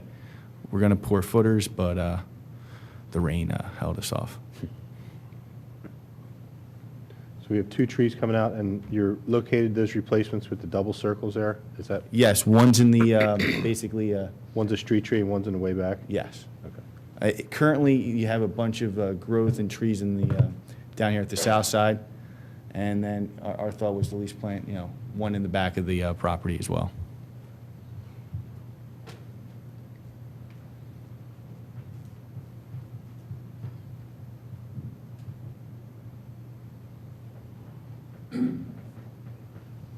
This is your this is your water management over here? Correct, yeah. The stormwater management is right over here. There's also, as you can see above that, an inlet that takes the runoff from the off-ramp as well.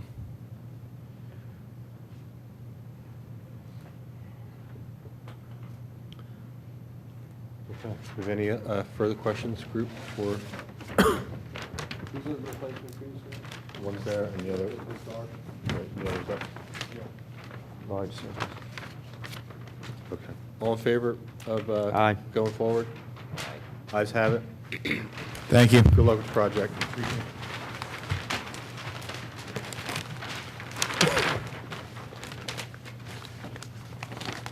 Next up is 536 Atterbury, addition 124 cubic yards of soil taken off. I'm Brian Price, I'm the owner and the contractor.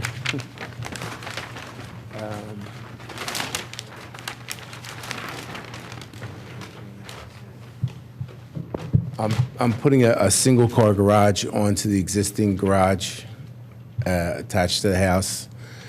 I'm removing the back, there's a slab with a spa on the back of the house. We're just going to remove that and build a breakfast room on that. There's actually one 11-inch dogwood tree that actually got destroyed in the ice storm, so that's the only tree. And then some of these arborvitaes got wrecked in the ice too, but that's pretty much it. I'm just really moving a lot of dirt. What's the garage going? It's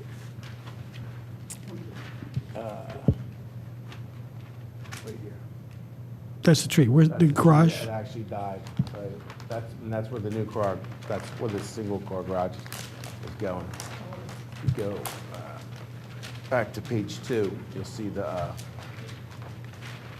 garage and the tree.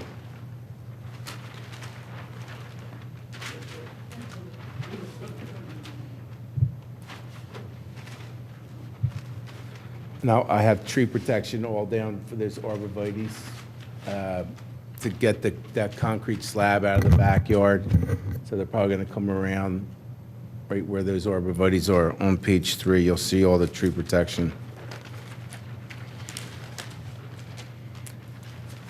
I think I'm...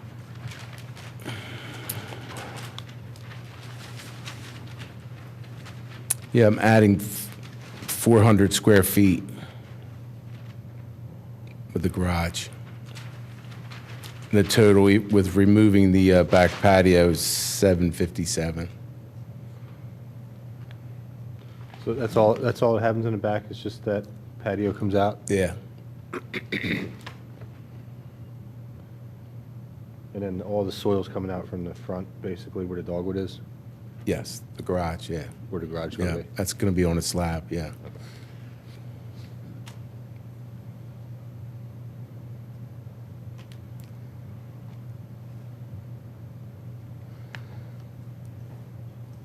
And I'm probably going to put 30 arborvitaes around the back to screen out that private driveway that looks over on Jocelyn. So, not that I'm showing that, but my wife loves those trees. I think we put 85 of them on our last house.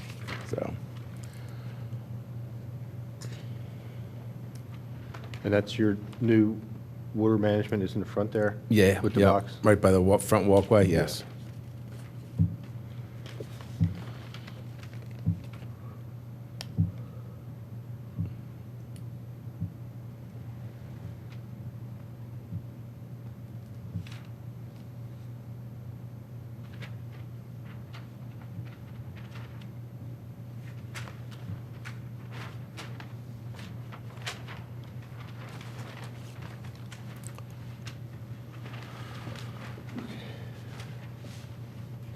Anyone else have any further questions from the board here? Pretty much see the project going in. What do you have, Jack?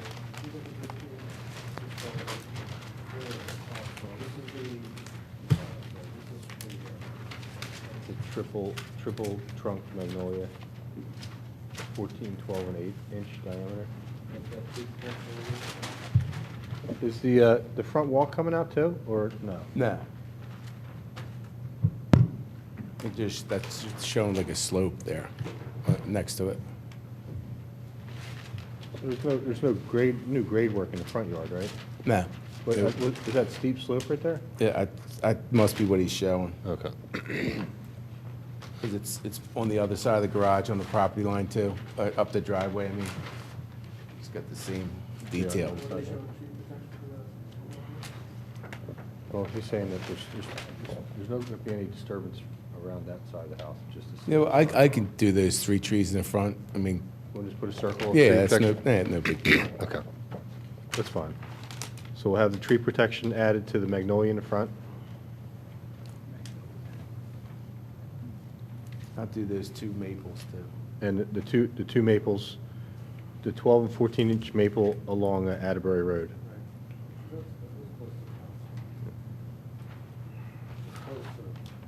Yeah. Yeah, that's good. All right, we have those 2 additions. Board, we're ready to vote? All in favor? Aye. Aye. Project goes. Thank Good you. luck. Good luck. But I've been married 28 years, so I'm hoping to make it to 29.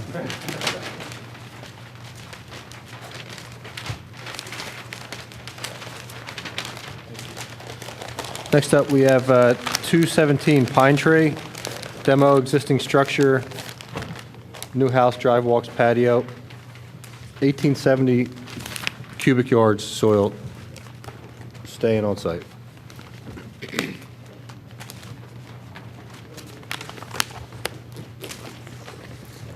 I'm Brian Matson from Mommy & Associates. We're the civil engineers for the project.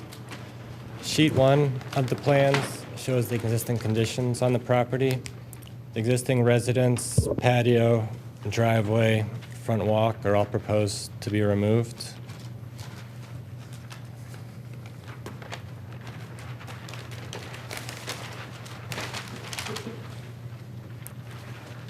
Sheet 2 of the plans shows the proposed conditions. There's a new single-family residence, a new looped driveway connecting to Pine Tree Road with the driveway coming back to the garage, new detached garage in the back with a pool and patio, a koi pond, and a spa. There's 6 trees proposed to be removed on the property. There's a 42-inch oak tree that falls in the middle of the new building. Then there are 5 smaller trees, biggest of which is 7 inches, that are being removed around the property. We're proposing the stormwater management system to be in front. A series of inlets are proposed to tie into the new system, which outlets to a bubble-up spreader along the front of the property.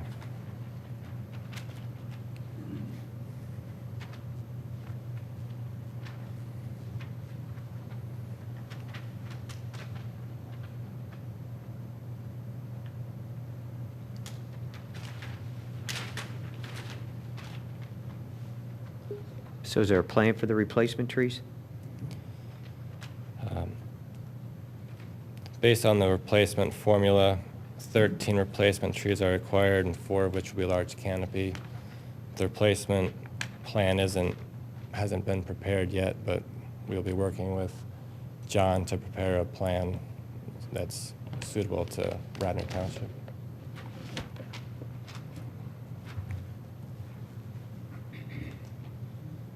Stone or spiller out in the front, which is going to turn into kind of an island bed where the circle driveway is. You have any leeway on that? Put that in there, the movement of that, go from the spruce, the little spruce come up and On the spreader, you can tilt it, turn it sideways. we could rotate it. Like that. We could rotate it, yeah, to maybe like this to keep it away from the trees a little bit. That way, when you reflect that change on your, on page 3 for your tree protection, maybe you can extend that out a little bit. To be able to get those 2 trees that are with the tree protection. All right, so extend the tree protection a little bit out further to, all right. Those trees are going to be under a lot of stress, just due to the fact that you're going to be cutting that circular driveway. It's going to be a lot of trees, there's a lot of compaction in that whole area.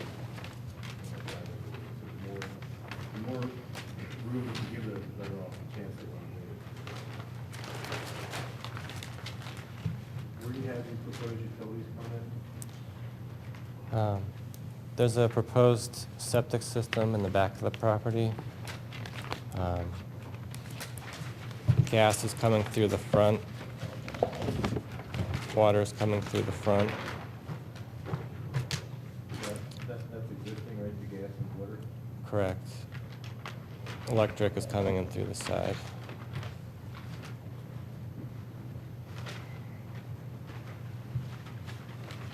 How are you going to get to connect the house to the septic system? What's the route of that sanitary line?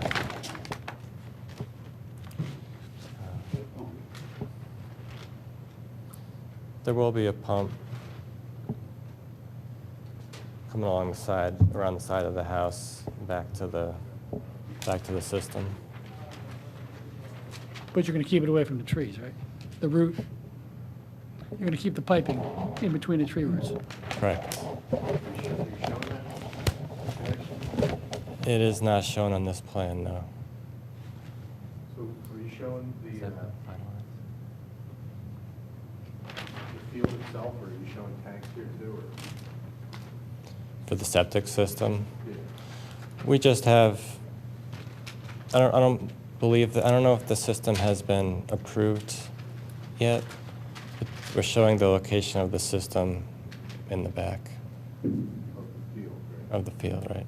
So you need tanks Correct. Imagine the tanks. The pump will probably be in the back, somewhere on the side yard. And bring it up along the side back to the system, probably in that configuration.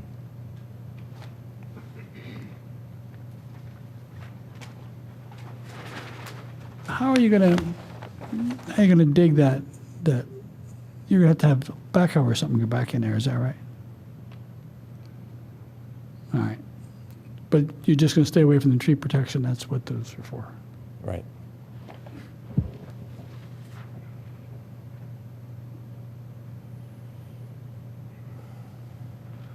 How would you probably build that system last? Yeah, typically that would go in, you know, it's in our sequence of construction after it's at the end of the sequence. It's one of the last items.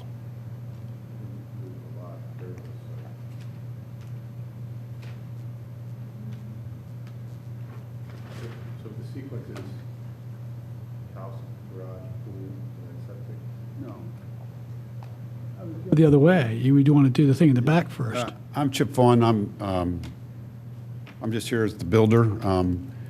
But no, that we do the seepage bed early on in the sequence. If you build all those structures, there's not an easy way to get back there. So.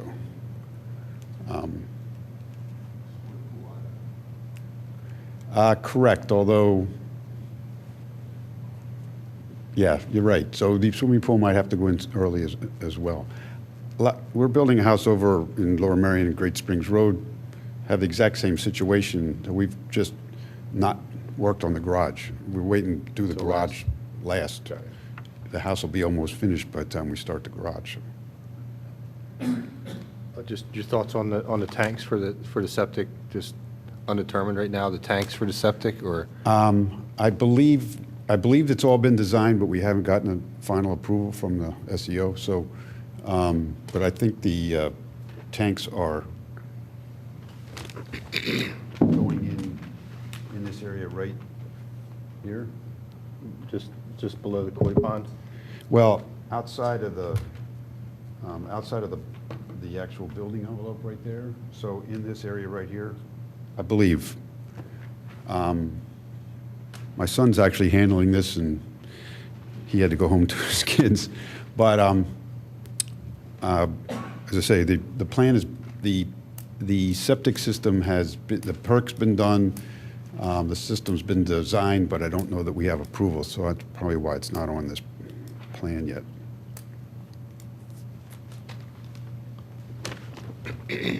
But it is a pumped system because the drainage field's uphill from the We have a pretty nice 30-inch maple back there. That's why I'm wondering where the tank or pipe will be relative to that tree. You know, it's a pretty. The tanks are not up there. The tanks have to be such that the effluent can flow by gravity into them, and then it's pumped from there. So the pipe that's going up to the actual tile field is probably 1.5 inch or 2-inch pipe. But I don't know exactly where it's tied into that system. And from your perk, certainly easy enough to move it one way or the other. So from your perk, you're locked into that field right there? I believe so. I mean, it has to follow the contour. Has to be parallel with the contour. I just wonder if it could get swung away from that 30-inch maple at all, or you're up to you have to stay within the envelope there, I guess. No. I mean, short of moving it uphill just a little bit further, but I don't know that gains you. It can't go that back much. any further, right? You can put the field outside the building envelope, Steve? Doesn't have to stay within the envelope, right? Well, I mean, they're showing it where it's out there anyway. Just depends. I don't know if they can move it at this point, because if they've done all their perk tests and it's sitting with Doug Meter, who is our ICO, That's where it's got to That stay. could be- I could send them back to the drawing board. I got you. So for the purpose of this review, I would request that we look at it where the septic system is, because based on that, they're not gonna drive over it, they're gonna protect it, during that construction period, so they're not compacting the soil. I mean, I think the one thing that is that 95 or 98% of the construction's all way downhill from there. So the only time I ever go actually going up there is to dig that leach field. Mr. Vaughn, are you using, if they're using the E1 pump? That's a relatively compact unit, so it looks like a big capsule. So, as Mr. Vaughn was stating, that could be near the house. It's not a huge item. And then it's just, 3.5 feet deep for an 1.5-inch line that goes up to the. We use the E1 pumps for the low-pressure sewer, but this is an actual septic field, so I believe there's actually at least one tank and then a pump tank, and those pump tanks are concrete. It's a different sort of setup than the E1, so, but it's basically the same thing.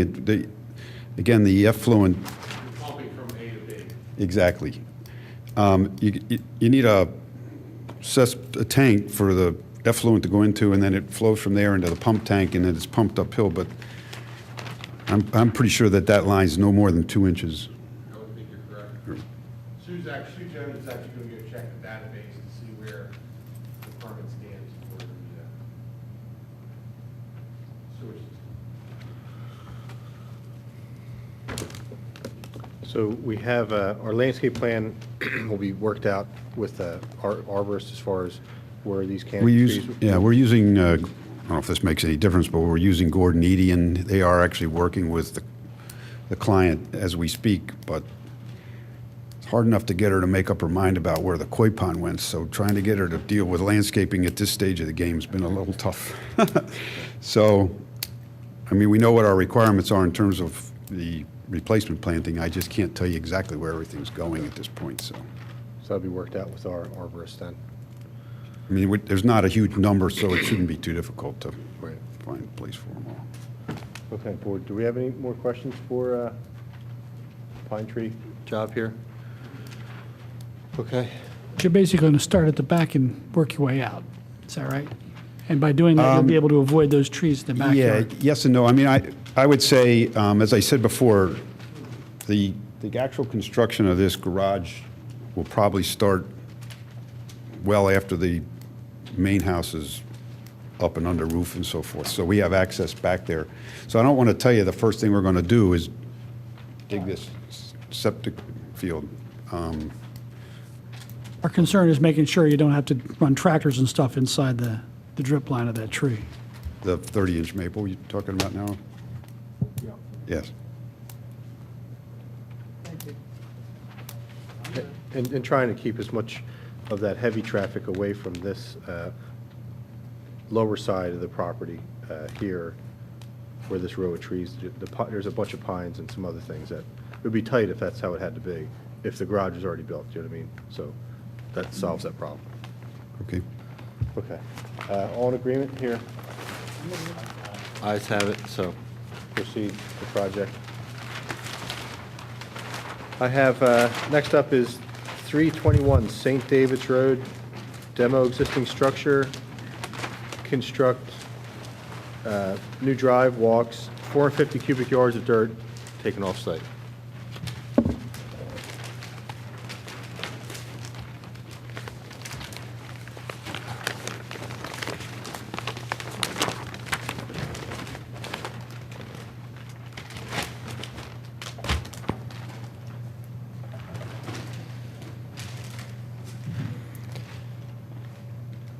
All right. We had prepared permit plans for this property this past November. The reason why we're here tonight is because we've made a few modifications to the proposed plan. It is now proposed to completely tear down the existing building and the driveway and the detached garage in the back.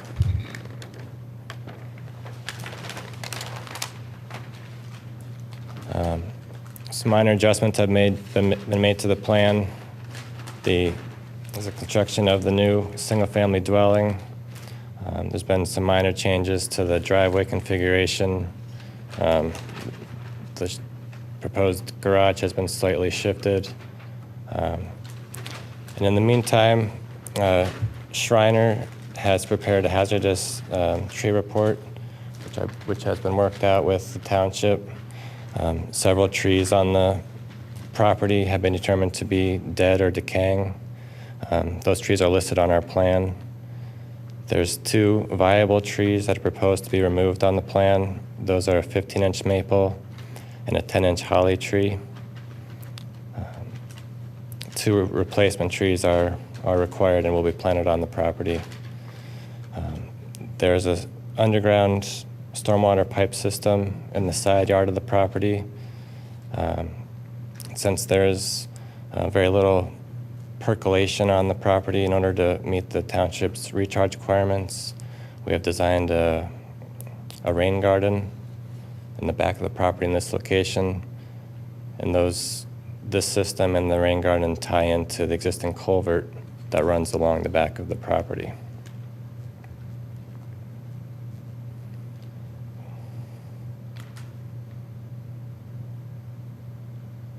So total trees come down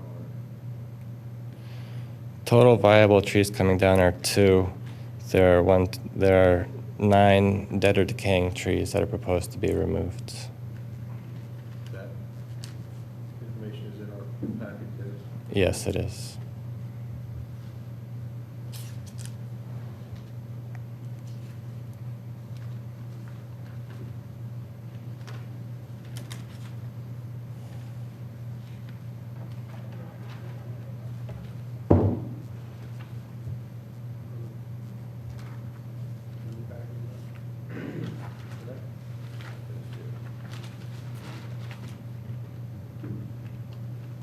That was all. That had already been sent to us. All these removals are from this job. I just have a question about two trees on the east side, close to your water management. It says tree cluster, east side property line, just about at the corners of your stormwater management. Right. What is that? Are you aware of what type of tree that tree cluster is? About this tree right here.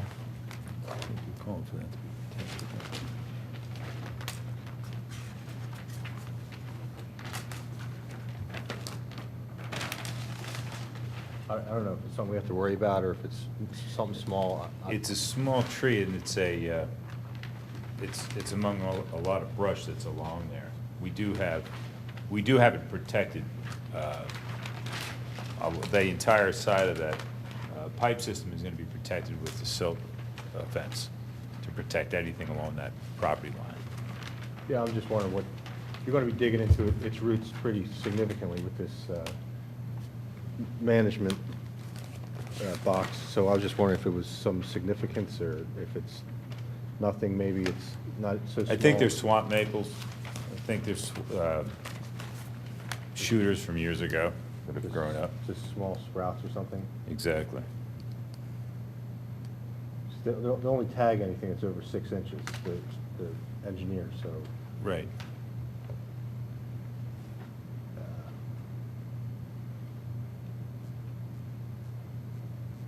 The property's not been maintained. There's a lot of deferred maintenance, general on all this. So, and then with the last ice storm, it was, even more damage was done.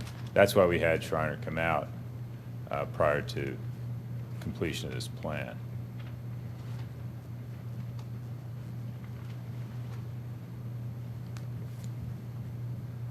There's only two viable trees coming out. So what's your compensatories are? 2 replacement trees are required. 2 replacements? We're showing a couple trees on the back of the property behind the rain garden. Right. As a potential replacement location. These new silhouettes, that's your replacements. Also, you're Right. showing 2 new street trees out here too as replacements? Or that's, As a, I believe those two are to be determined. Those aren't compensatory, right? right, those you are, can put them in if you want though. Yeah, and may very well. We don't have a final landscape plan. They're just on there for show. Okay. But the 3 on top are replacements. Well, two are. Two of those 3. 2 of those 3. 2 are needed by compensatory. They're showing 3 as part of their landscape project, which may or may not be there or may not be at all, correct? That would be the logical place Right. to put it. I mean, the right corner is fairly heavily treed, and that would be the only area to infill with some shade tree or if any trees.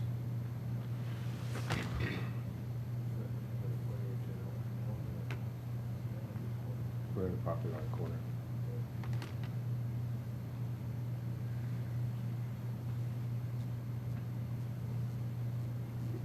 You said you gave us a report from Schreiner?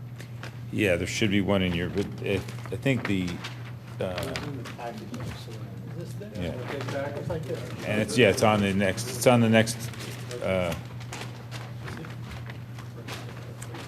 fact, there was a thing. I think it follows this, First 2 pages of this, it was left here. it's the first one in the hazardous Yeah, tree. with all the list of trees, right? Right. But it was Steve Schreiner, who's listed as having done it.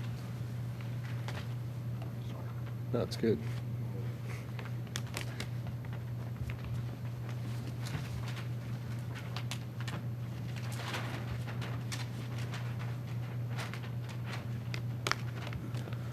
All right, committee, we have some further questions here, or any other deliberations on this?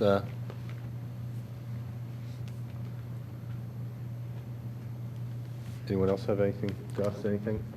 Okay. The 2 trees right in the front along the street, you're not doing anything to, right? Those are, no, that's correct. We're not doing anything to that. That 6-inch maple,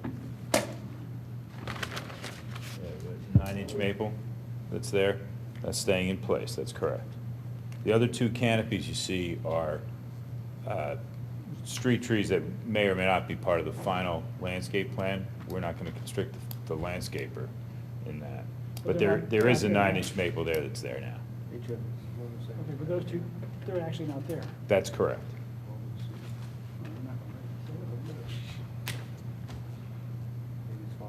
The one tree on the right side of the driveway as you're coming in from St. David's, that 9-inch maple will be saved, and that will be protected.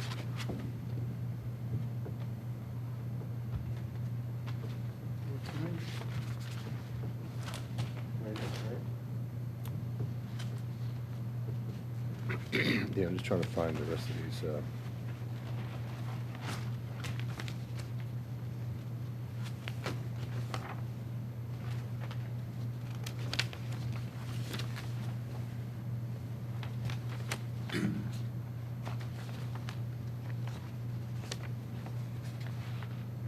So you have a total number of trees at,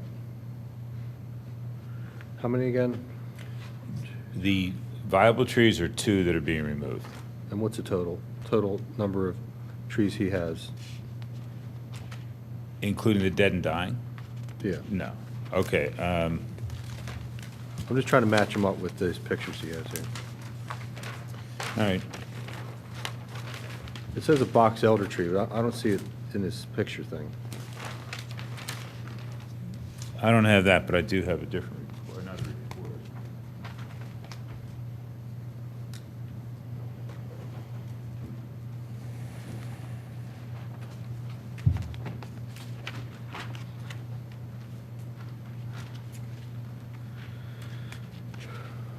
Does anybody see this 20-inch box elder dieback with North? I guess there's no picture of it. I guess it's just on a diagram.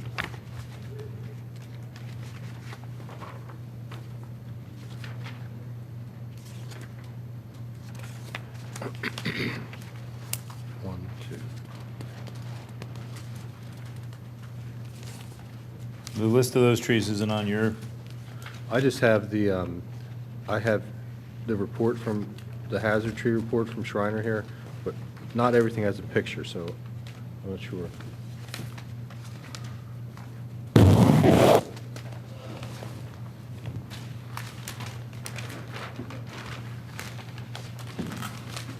Isn't it on here?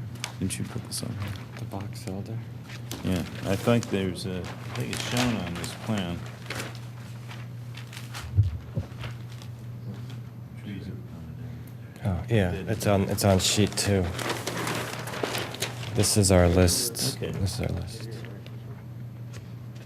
So the answer, Jim, is there's 9 trees that are dead and declining that are coming down. Okay. And then there's just 2. And they're scheduled just above the notes on page 2.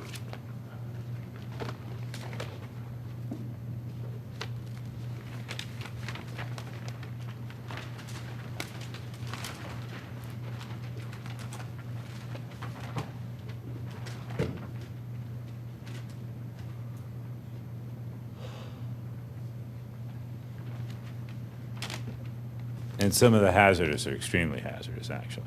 Right, they look pretty bad.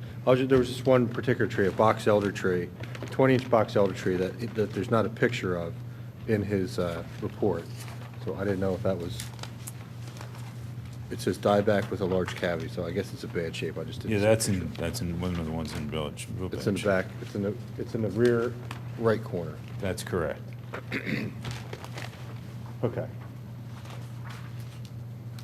So, we're all in favor here of letting this go through? Aye. So, we're all set. Thank you.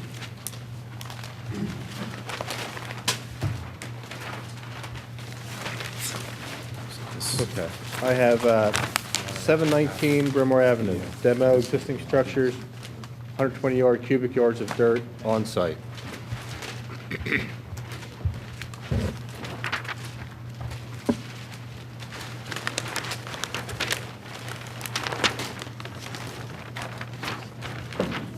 Hi, good evening.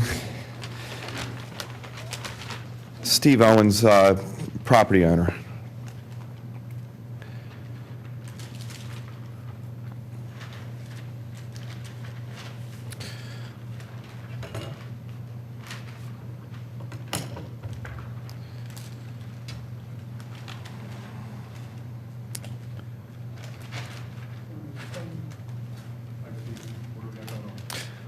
Well, my purpose here tonight is to try to obtain demo permits for the existing structure here.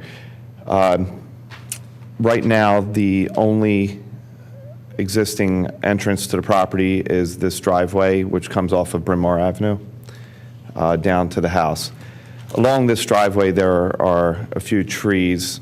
On this plan, I had to actually, when I'm submitting these plans, had to do some last-minute markups, as you see, because my surveyor didn't put the tree protection in that location. So here's a plan right here that I'd marked up for him to change, but he forgot these 2 locations here. So along the driveway, I think, is the most predominant area of where the construction equipment would be brought through. And in order to protect these trees, we just use a 6-foot chain link fence along this side of the driveway. And up here, there's a little cluster of trees that I'd like to also put protection along. Now, this existing is the rear of the property facing Bryn Mawr, and this is the front. We also have a row of trees existing here now, so I wanted to install temporary protection at this point as well. There's only one tree that is in the way of our future plans as they stand right now, and that's the this 37-inch elm located on the east side of the structure. So that is one that I would need permission to take down. My wife, she actually has plans to, there's approximately 100 trees on the property now.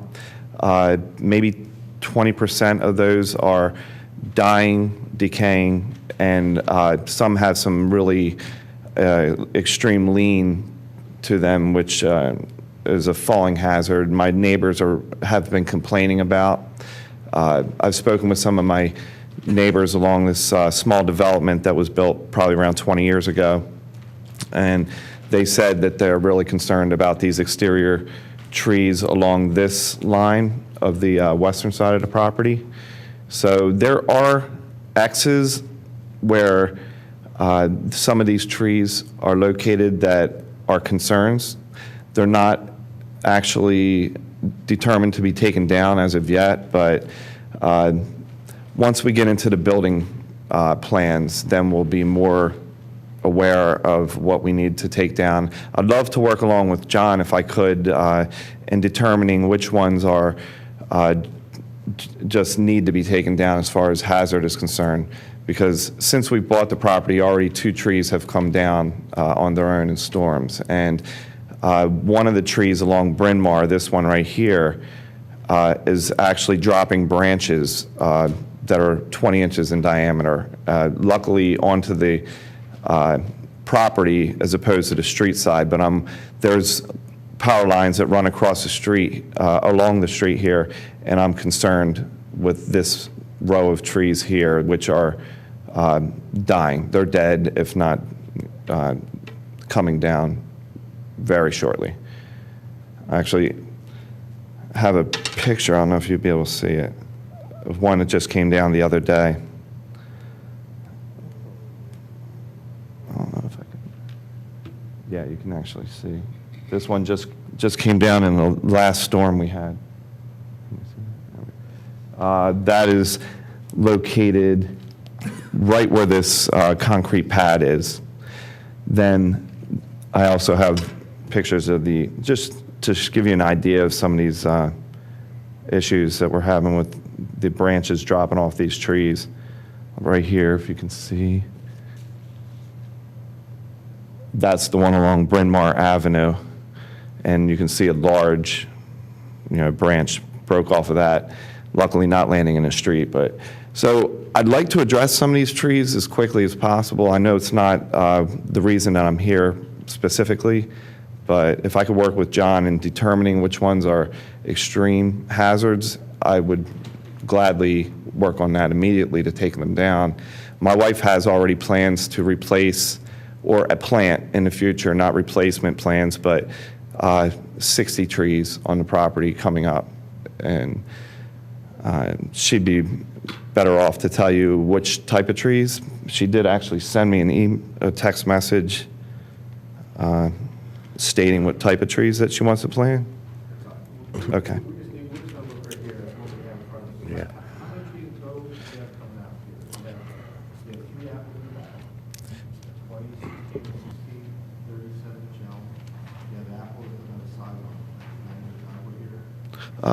Yeah, this apple tree right here, my wife wants to take out. It's not in great shape. It's not edible apples, and it is going to block future plans. If she's going to use this entire spot up here as a garden area, like not like a vegetable garden, but like yeah, like something like you'd see in Longwood Gardens, like one of those type of area. Yeah,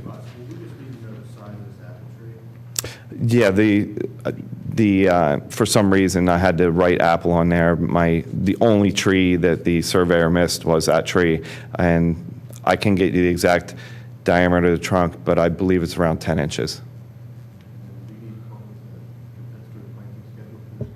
Yeah, and the applicant, sir, you can use whatever tree service you wish. We have a process for hazardous trees. Mm-hmm. So your tree surgeon, your tree company can come out and make a report on those hazardous trees. There's an application that goes to Mrs. Jones. Okay. It gets verified by John. doesn't even really have to go through this commission on the hazardous trees. And then when you come back, other than what you're doing tonight, so to just try not to muddy the waters, and then when you come back for your building, for your grading plan for what you're going to build, Correct.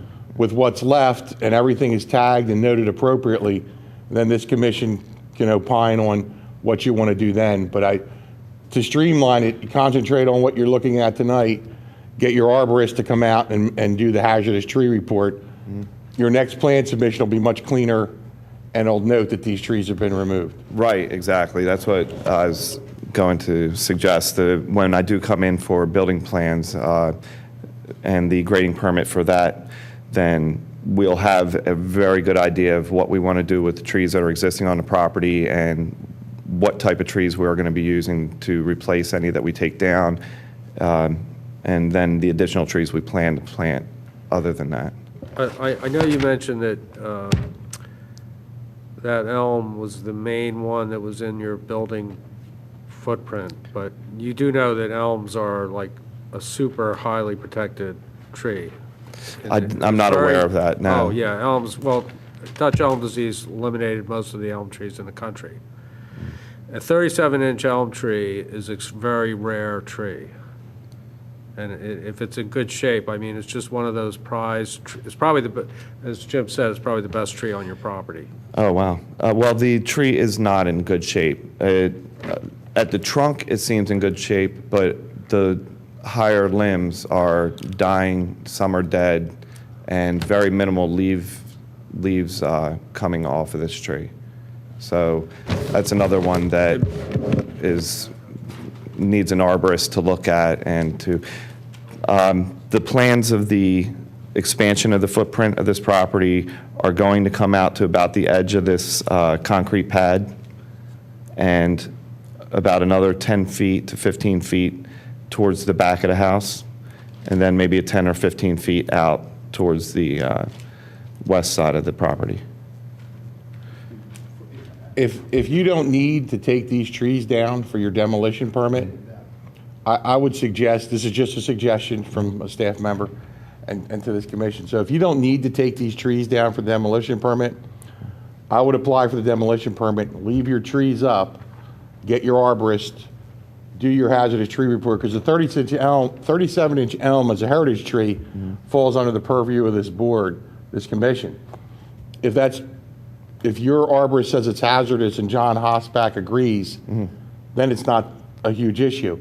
But if it is, then that might change things. So if you don't need any trees to come down, I do not really at this point for the demolition. I would suggest you don't take any trees down, file for your demolition permit, do your hazardous tree report, remove what's hazardous, then come back to the Shade Tree Commission with your grading permit showing what you wish to take down, properly tagged, compensatory plantings, and I think it'll be a much cleaner process for you. I agree. Okay, I would love to do it. And that's just a recommendation to the board. That would be my recommendation also. He doesn't really need us to do for his demolition permit, he won't take any trees down. We'll have that noted on the demolition permit for inspection purposes. No trees that are come down with the demo.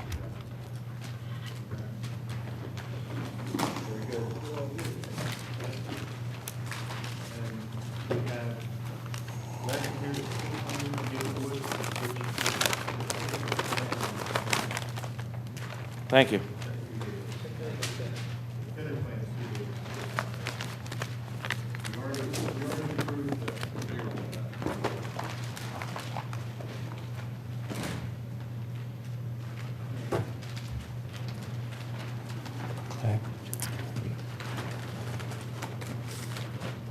I'm Brian Madsen from Omni & Associates, the engineers for the project. Last year, there was a grading permit plan approved for this property. This plan here shows the overall site boundary. Last year, the new residents, stormwater systems, driveway, some of the other walkways were approved as a part of a permit last year. The reason why we're here tonight is we've prepared grading permit plans as a supplement to what was approved last year. What has been added to the plans is the construction of a new pool and patio, small pool house in this section of the property.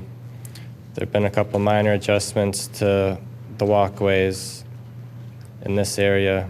There's been a new driveway extended from this driveway connecting up to the main driveway.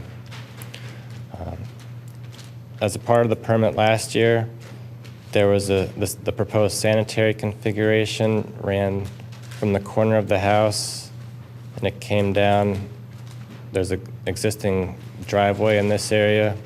The proposed sewer line followed the existing driveway. Then it cut across this part of the property to a manhole in this location before coming down to Brook Road. We determined that there's a lot of trees in this area. This alignment was approved last year. We feel that if we adjust the configuration of the sanitary line to come and follow this configuration, that we could save some damage to some of the existing trees.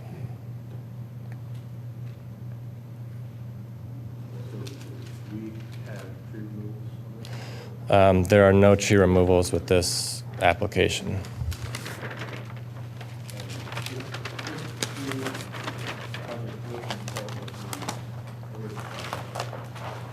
I'm sorry?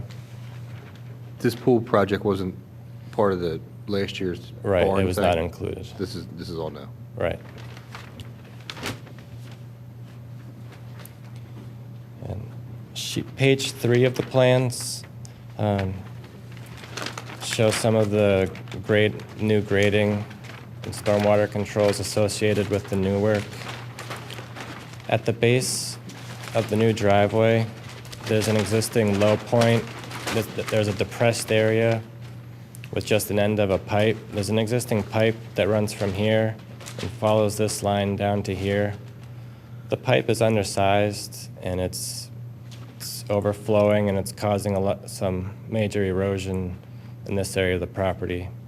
So our attempt to fix that problem is to put in a new inlet at the location of the depressed area, put in a new pipe, a larger pipe following the same line as the existing pipe to an overflow spreader so we can spread the discharge out over a wide area.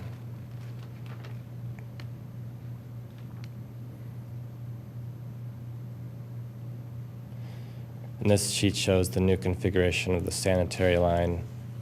It comes down past the new spreader. It follows.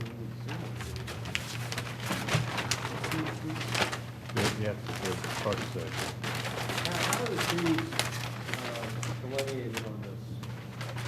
I'm not sure where they're picking out the trees. All right.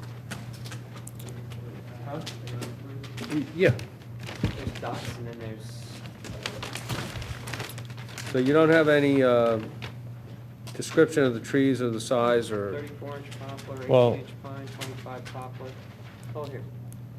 In the area of disturbance, of the new disturbance in this area, we have located trees in that area.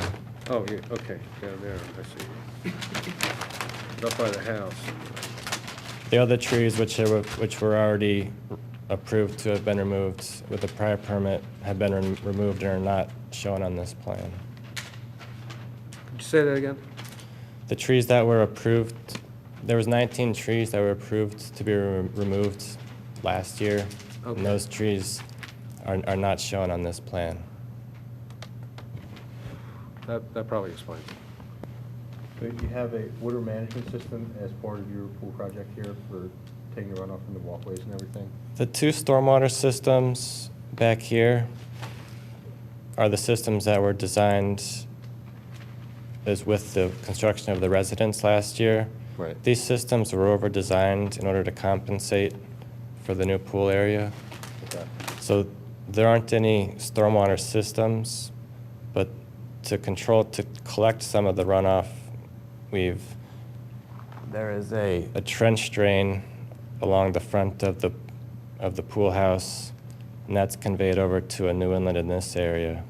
And this inlet discharges to a level spreader down here. What is that you have running along this, on the east side, this long box with a distribution box at the one end, on the north end, by the pool? It's among, I have a 15-inch poplar, 23-inch poplar, and then I have a distribution box. And it looks like these rectangular lines or something. There's, Is it a wall or something? in the right side of, yeah, there's an existing wall in this area that's deteriorating. That wall is going to be reconstructed. It's left in the same location as the existing wall, but it will be reconstructed. The sanitary facilities from the pool house will come out to a pump system in this location, and it'll be pumped up to the distribution box. Oh, I got you. To have a gravity line tie into the new sanitary line. Where's it going from that distribution box? It follows, there'll be a gravity line down to the new sanitary main. Oh, it ties in right there. Okay, I Yeah. understand.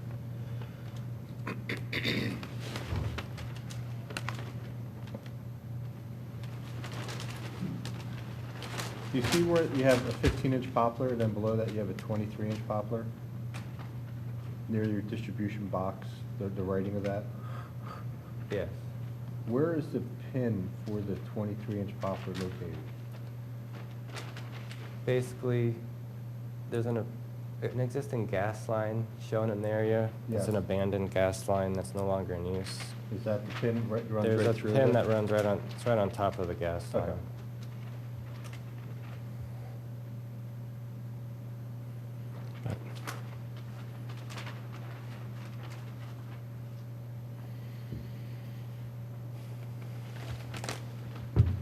Do you have any flexibility in that pipe that's moving, your new water management that's going down to that new spreader? You're going to be running pretty close to a 34-inch poplar and a 20-inch poplar? Yeah, the reason why we left it in this configuration is because that's where there's an existing pipe. It's an 8-inch pipe. It's too small to handle the load. Oh, there's an 8-inch pipe in this spot right now? Yeah, so the plan is to remove the 8-inch pipe and to put in a 12-inch pipe in the same location. Okay, so the trench has already been dug Right. prior? So no removals on this project?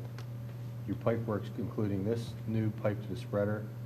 You're redoing this new sewer line? Right. Which is going all the way up to the main house, is that correct? Correct.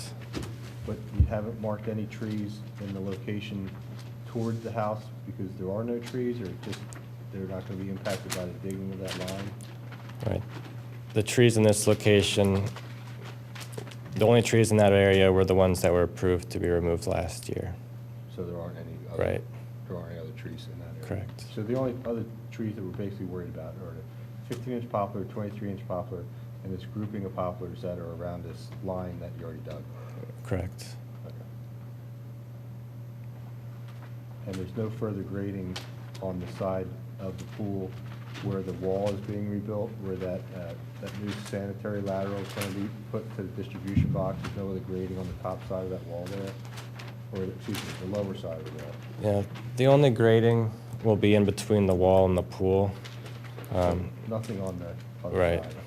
Except you are showing one more spreader coming out from that pool area, Right. and that's picking up all the runoff from the Right. pool deck? Right, all the runoff, there's a trench drain that's collecting the pool deck. Then there's runoff from this area that's being collected by an inlet. And those two, the trench drain and the inlet, are piped to this level spreader. Is the soil, is there a soil depository shown on this? Or are you taking it off?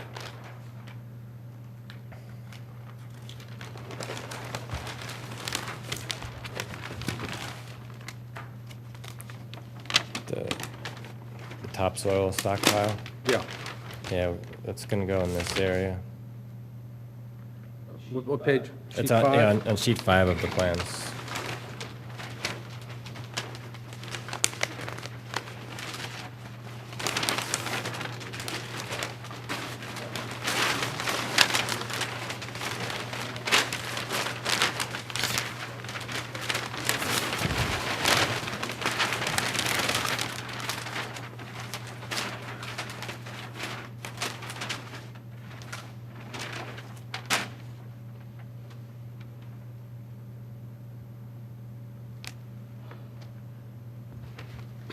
The only notes I can make on this, you're going to run into a fair amount of roots through these tulip poplars as you cut this new sewer line through. I just asked that, had you done in the past, cut those roots cleanly and have the arborist on staff. I know they've worked with them before to ensure that the roots get cut as the machine is working to enable the trees to recover faster from that problem. I don't think it's going to be a problem where that pipe's being replaced. I think it may be a problem where you're heading this new sewer line through this grouping of tulip poplar trees up toward the house.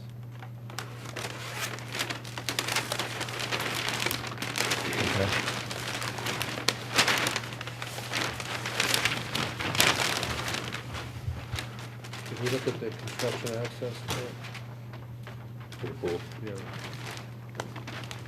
Does it show that?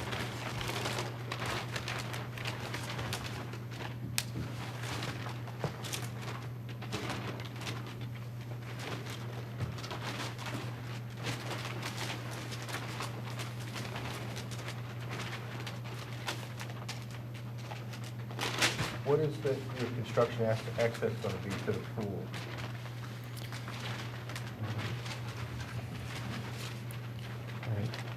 The existing access is from Maplewood. They'll follow down Maplewood, and then they'll cut down, following the new driveway line down to here to the existing driveway. Then they can get over to the new pool. So that's going to go right past those poplars also. Right. It's like, There's an existing driveway here. Is there not an existing driveway here below the topsoil stockpile? Yeah, yes, this is existing here. Right. And doesn't that follow right to the pool?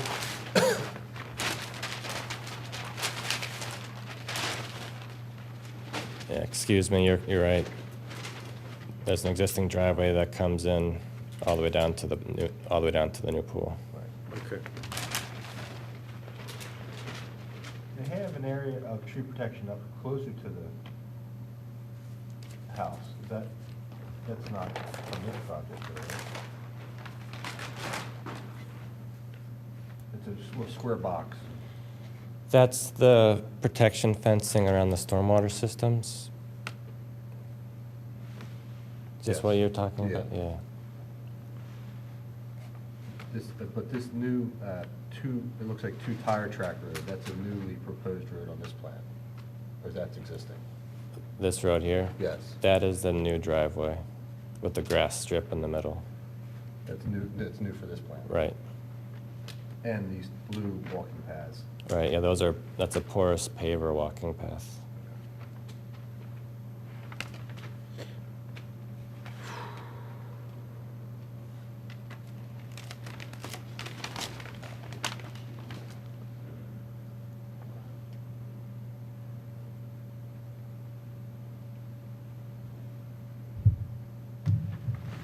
Okay, group, do we have any further questions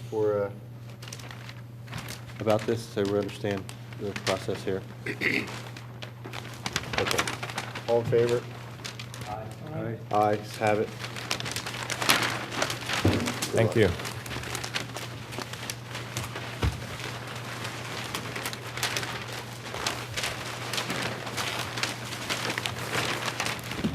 Okay.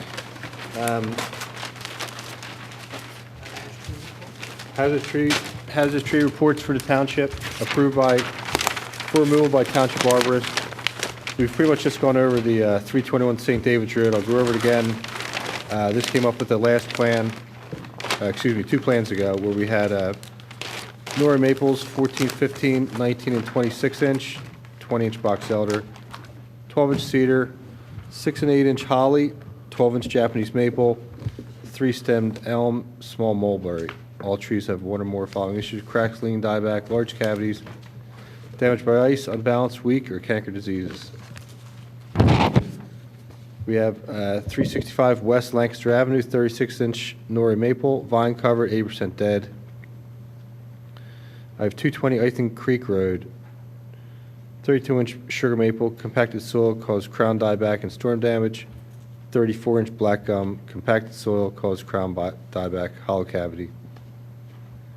200 poplar, Nora maple, major rot and decay in trunk and scaffold limbs. 809 Castle Finn, 27-inch beech, visible stress crack, apparent cavity. 24-inch beech, crack in trunk from winter storm. 43-inch poplar, thin crown, 40% dieback, slight lean. No visible root flare. 206 Hermitage Drive, 24-inch poplar, 20-inch poplar, dead oak, 12 and 16-inch white pine, 16, 20-inch white pine, 12, 24-inch white pine. 662 Conestoga, 32-inch white pine, large rip caused by ice storm. Majority of live growth damage, rip out will be a problem. 101 Quaker Lane, 34-inch pin oak, storm damage. Numerous dead limbs and crown. Finally, if we wanted to have a discussion or vote on changing the time of our meetings to an earlier time, would anyone be in favor or suggest us doing so? And do we have any suggestions? I'm in favor and moving to 6:30. Excuse me? 6:30 or 6 o'clock. Do we have a second? All in favor? Which one? 6 or 6:30? Doesn't bother me, whatever anyone likes. 6:30? 6:30? All in favor? Aye. Ayes have it. So our new meeting for June will be 6:30. I'll make sure that gets advertised, Thank you. and that'll be changed on the calendar. Thanks, Steve. And that adjourns our May meeting.